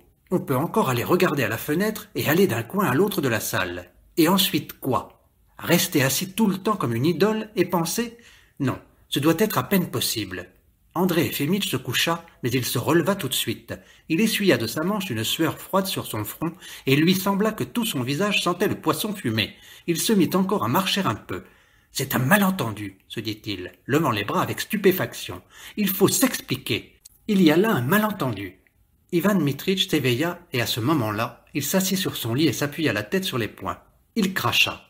Puis il jeta nonchalamment un regard vers le docteur, et, sans doute, n'y comprit rien tout d'abord. Mais son visage endormi devint vite méchant et narquois. « Ah, on vous a collé ici, mon petit pigeon, » dit-il d'une voix mal éveillée, fermant un de ses yeux. « J'en suis fort aise. Vous buviez le sang d'autrui, et maintenant on boira le vôtre. À merveille. C'est un malentendu, » dit André Efimitch, effrayé des paroles d'Ivan Dimitritch. Il leva les épaules et répéta. « Un malentendu. » Ivan Mitritch cracha une seconde fois et se recoucha. « Maudite vie, » grommela-t-il. Et ce qu'il y a d'amer et d'affligeant, c'est que cette vie ne finit pas comme à l'opéra en apothéose et par la récompense des souffrances. Elle finit par la mort. Elle vient des moudjiks qui traînent par les pieds et par les mains votre cadavre dans la cave. Bah, qu'importe, puisque dans l'autre monde viendra notre tour. Je leur réapparaîtrai comme une ombre et épouvanterai toutes ces canailles. Je leur ferai blanchir les cheveux. Moïcheïka rentra, aperçut le docteur et lui tendit la main. « Donne-moi un petit kopek. » lui dit-il. 18. André Efimitch s'était mis à la fenêtre et regardait les champs. Il commençait à faire nuit et à droite sur l'horizon se levait une lune froide et rouge. À une centaine de toises de la barrière de l'hôpital, une maison blanche se dressait. Entourée de murs blancs, c'était la prison. Voilà la réalité, songea André Efimitch et il eut peur. La lune, la prison, les clous de la barrière, une aigrette de feu, au loin, à la cheminée d'une fabrique de noir animal, tout lui sembla effrayant. Quelqu'un soupira derrière lui. André Efémidj se retourna et vit l'homme aux décorations qui lui souriait et lui faisait des signes d'intelligence. Cela aussi lui parut effrayant. André Efémidj s'attesta que la lune ni la prison n'offraient rien de particulier, et qu'il est même des gens sains d'esprit qui portent des décorations et qu'au reste, avec le temps, tout tombera en décomposition et se réduira en argile. Pourtant, le désespoir l'envahit. Il saisit la grille des deux mains et la secoua de toutes ses forces. La grille ne bougea pas. Alors, pour avoir moins peur, il alla vers le lit d'Ivan Dmitritch et s'assit. « J'ai perdu courage, mon cher, » murmura-t-il, tremblant et mouillé d'une sueur froide. « Je suis désespéré. »« Philosophez !» lui dit railleusement Ivan Dmitritch. « Mon Dieu, sans doute, vous avez daigné me dire qu'en Russie il n'y a point de philosophie, mais que tout le monde y philosophe, même la canaille. Eh bien, la philosophie de la canaille ne fait de mal à personne, dit André Efémidj, triste comme s'il allait pleurer et voulait attendrir quelqu'un. Pourquoi donc, mon cher, cette joie ironique? Comment la canaille ne philosopherait-elle pas si elle n'est pas satisfaite? Un homme sensé, instruit, fier, indépendant, fait à l'image de Dieu, ne trouve qu'à venir faire de la médecine dans une sotte et sale petite ville, et à appliquer toute sa vie des ventouses, des sangsues et des synapismes. Tout est charlatanisme, petitesse, platitude. Ah, mon Dieu! Vous dites des bêtises. Si la médecine ne vous plaisait pas, il fallait devenir ministre. Rien, on ne peut rien devenir. Nous sommes faibles, mon cher. J'étais courageux et prêt à tout. Je raisonnais sainement. Et il m'a suffi d'un contact un peu rude avec la vie pour perdre tout courage. Prostration complète. Nous sommes faibles, nous sommes misérables. Et vous aussi, mon ami. Vous êtes intelligent et noble. Vous avez sucé avec le lait toutes les bonnes inclinations. Et à peine êtes-vous entré dans la vie, vous avez été là et vous avez été malade. Nous sommes faibles, faibles. Quelque chose encore d'obsédant, outre la peur et le sentiment d'une offense, tourmenta André Efémidj toute la soirée. Il trouva enfin que c'était le désir de boire de la bière et de fumer. « Je vais sortir d'ici, mon cher, dit-il. Je vais dire qu'on me donne de la lumière. Je ne puis pas rester comme cela. C'est au-dessus de mes forces. » André Efémidj se dirigea vers la porte et l'ouvrit. Mais Nikita sursauta aussitôt et lui barra la route. « Où allez-vous » demanda-t-il. « Il faut rester ici. Il est temps de dormir. »« Je ne sors que pour 1 minute. Je ne vais que dans la cour. »« Non, non, non. On ne peut pas. C'est défendu. Vous le savez bien. » Nikita ferma la porte bruyamment et s'arc-bouta derrière. « Qui cela peut-il gêner que je sorte » demanda André Efémidj, haussant les épaules. « Je ne vous comprends pas. »« Nikita, il faut que je sorte, » dit-il d'une voix qui trembla. « J'en ai besoin. »« Ne causez pas de désordre ici, » lui dit Nikita d'un ton de leçon. « Ce n'est pas bien. »« Que diable est-ce que tout cela » s'écria tout à coup Ivan Dmitritch bondissant. « Quel droit a-t-il de nous empêcher de passer? Comment ose-t-on nous retenir ici? Dans la loi, il est expressément spécifié que personne ne peut être privé de sa liberté sans jugement. C'est de la violence, c'est de l'arbitraire. »« Certainement c'est de l'arbitraire, » dit André Efémidj, soutenu par les cris d'Ivan Dmitritch. « J'ai besoin de sortir, il faut que je sorte. Je n'ai pas le droit de me retenir. Ôte-toi de là, je te dis. »« Tu entends, lourde brute » cria Ivan Dmitritch, frappant la porte à coups de poing. « Ouvre, ou j'enfonce la porte, écarisseur !»« Ouvre » cria André Efémidj, tremblant de tout le corps. « Je l'exige. »« Répète voir » répondit Nikita derrière la porte. « Répète un peu. » Au moins, va appeler Eugène Fyodorovitch. Dis-lui que je le prie de venir. À la minute. Demain matin, il viendra de lui-même. Jamais ils ne nous lâcheront. Continuait cependant Ivan Dmitritch. Et ils nous laisseront pourrir ici. Oh, Seigneur! Est-il possible qu'il n'y ait pas d'enfer dans l'autre vie et que ces gredins soient pardonnés? Où est la justice? Ouvre, gredin! J'étouffe! Cria-t-il d'une voix rauque et il pesa sur la porte. Je vais me briser la tête! Assassin! Nikita ouvrit la porte brusquement, repoussa avec raideur des 2 bras et du genou André Efémidj, donna de l'élan à son bras et lui donna un coup de poing dans la figure. Il sembla à André Efémidj qu'une immense vague salée l'enveloppait de la tête aux pieds et le roulait sur son lit, car il avait un goût de sel dans la bouche. C'étaient ses dents qui saignaient. Il songea à nager, étendit les bras et s'accrocha à un lit. À ce moment-là, il sentit que 2 fois Nikita le frappait dans le dos. Ivan Dmitritch poussa un grand cri. On devait le battre aussi. Ensuite, tout se calma. La lumière liquide de la lune filtrait à travers la grille et détachait sur le plancher une ombre pareille à un filet. C'était effrayant. André Efémidj se coucha retenant sa respiration. Il s'attendait avec effroi à être battu encore. Il lui semblait qu'on lui avait enfoncé une faucille dans le corps et qu'on la lui avait retournée dans les viscères et dans la poitrine. De douleur, il mordait son oreiller et serrait les dents, lorsque tout à coup, dans le désarroi de son esprit, lui revint la pensée claire, insupportable, effroyable, que pendant des années, chaque jour, ces mêmes hommes qui, à la lumière de la lune, lui semblaient des fantômes, avaient dû supporter cette même souffrance. Comment avait-il pu se faire que dans l'espace de plus de 20 années, il ne se fût pas rendu compte de cela? Il ne savait pas. Il n'avait pas connu la douleur, donc il n'était pas coupable. Mais cependant, sa conscience aussi dure et aussi intraitable que Nikita lui faisait passer le froid de la mort de la nuque au talon.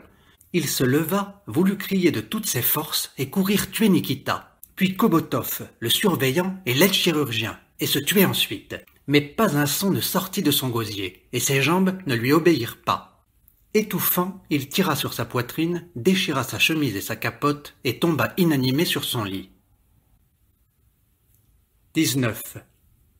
Le lendemain matin, il avait mal à la tête, ses oreilles tintaient et il sentait une torpeur dans tout le corps. Le souvenir de sa défaillance de la veille ne lui fit pas honte.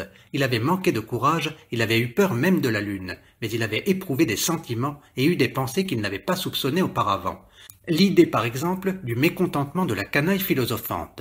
Mais maintenant, tout lui était égal. Il ne mangea ni ne but, et resta couché, inerte et se taisant. « Tout m'est égal, pensait-il, quand on lui faisait une question. Je ne répondrai pas. Tout m'est égal. » L'après-midi, Michel Averyanitch vint le voir et lui apporta un quart de livre de thé et une livre de marmelade. Dariushka vint aussi et demeura 1 heure entière auprès de son lit, avec une expression de chagrin hébété. Kobotov le visita à son tour, lui apporta un flacon de bromure et ordonna à Nikita de brûler quelque chose dans la salle. Le soir, André Efimitch mourut d'une attaque d'apoplexie. D'abord, il eut un grand frisson et la nausée. Une odeur comparable à la puanteur des choux aigres et des œufs pourris pénétra tout son corps et jusqu'à ses doigts, lui remonta de l'estomac à la tête et emplit ses yeux et ses oreilles. Et il eut des lueurs vertes dans les yeux. André Efimitch comprit que c'était la fin, et il se souvint qu'Ivan Dmitritch, que Michel Averyanitch et que des millions de gens croient à l'immortalité. Eh bien, voyons si elle existait. Mais il ne désira pas l'immortalité, et n'y pensa qu'un instant. Un troupeau d'antilopes extraordinairement belles et gracieuses, sur lesquelles il avait lu quelque chose la veille au soir, passa devant lui. Une femme ensuite lui tendit une lettre recommandée. Michel Averyanitch lui dit quelque chose, et tout sombra. André Efimitch oublia tout, pour toujours. Les garçons de l'hôpital le prirent par les bras et les pieds, et le portèrent dans la chapelle. On l'y laissa étendu, les yeux ouverts sur une table, et la lune éclaira son cadavre. Le matin, Serge Sergueïtch vint dévotement prier sur le crucifix et ferma les yeux de son ancien chef. Le lendemain, on enterra André Efimitch. À son enterrement, il n'y avait que Michel Averyanitch et Dariushka.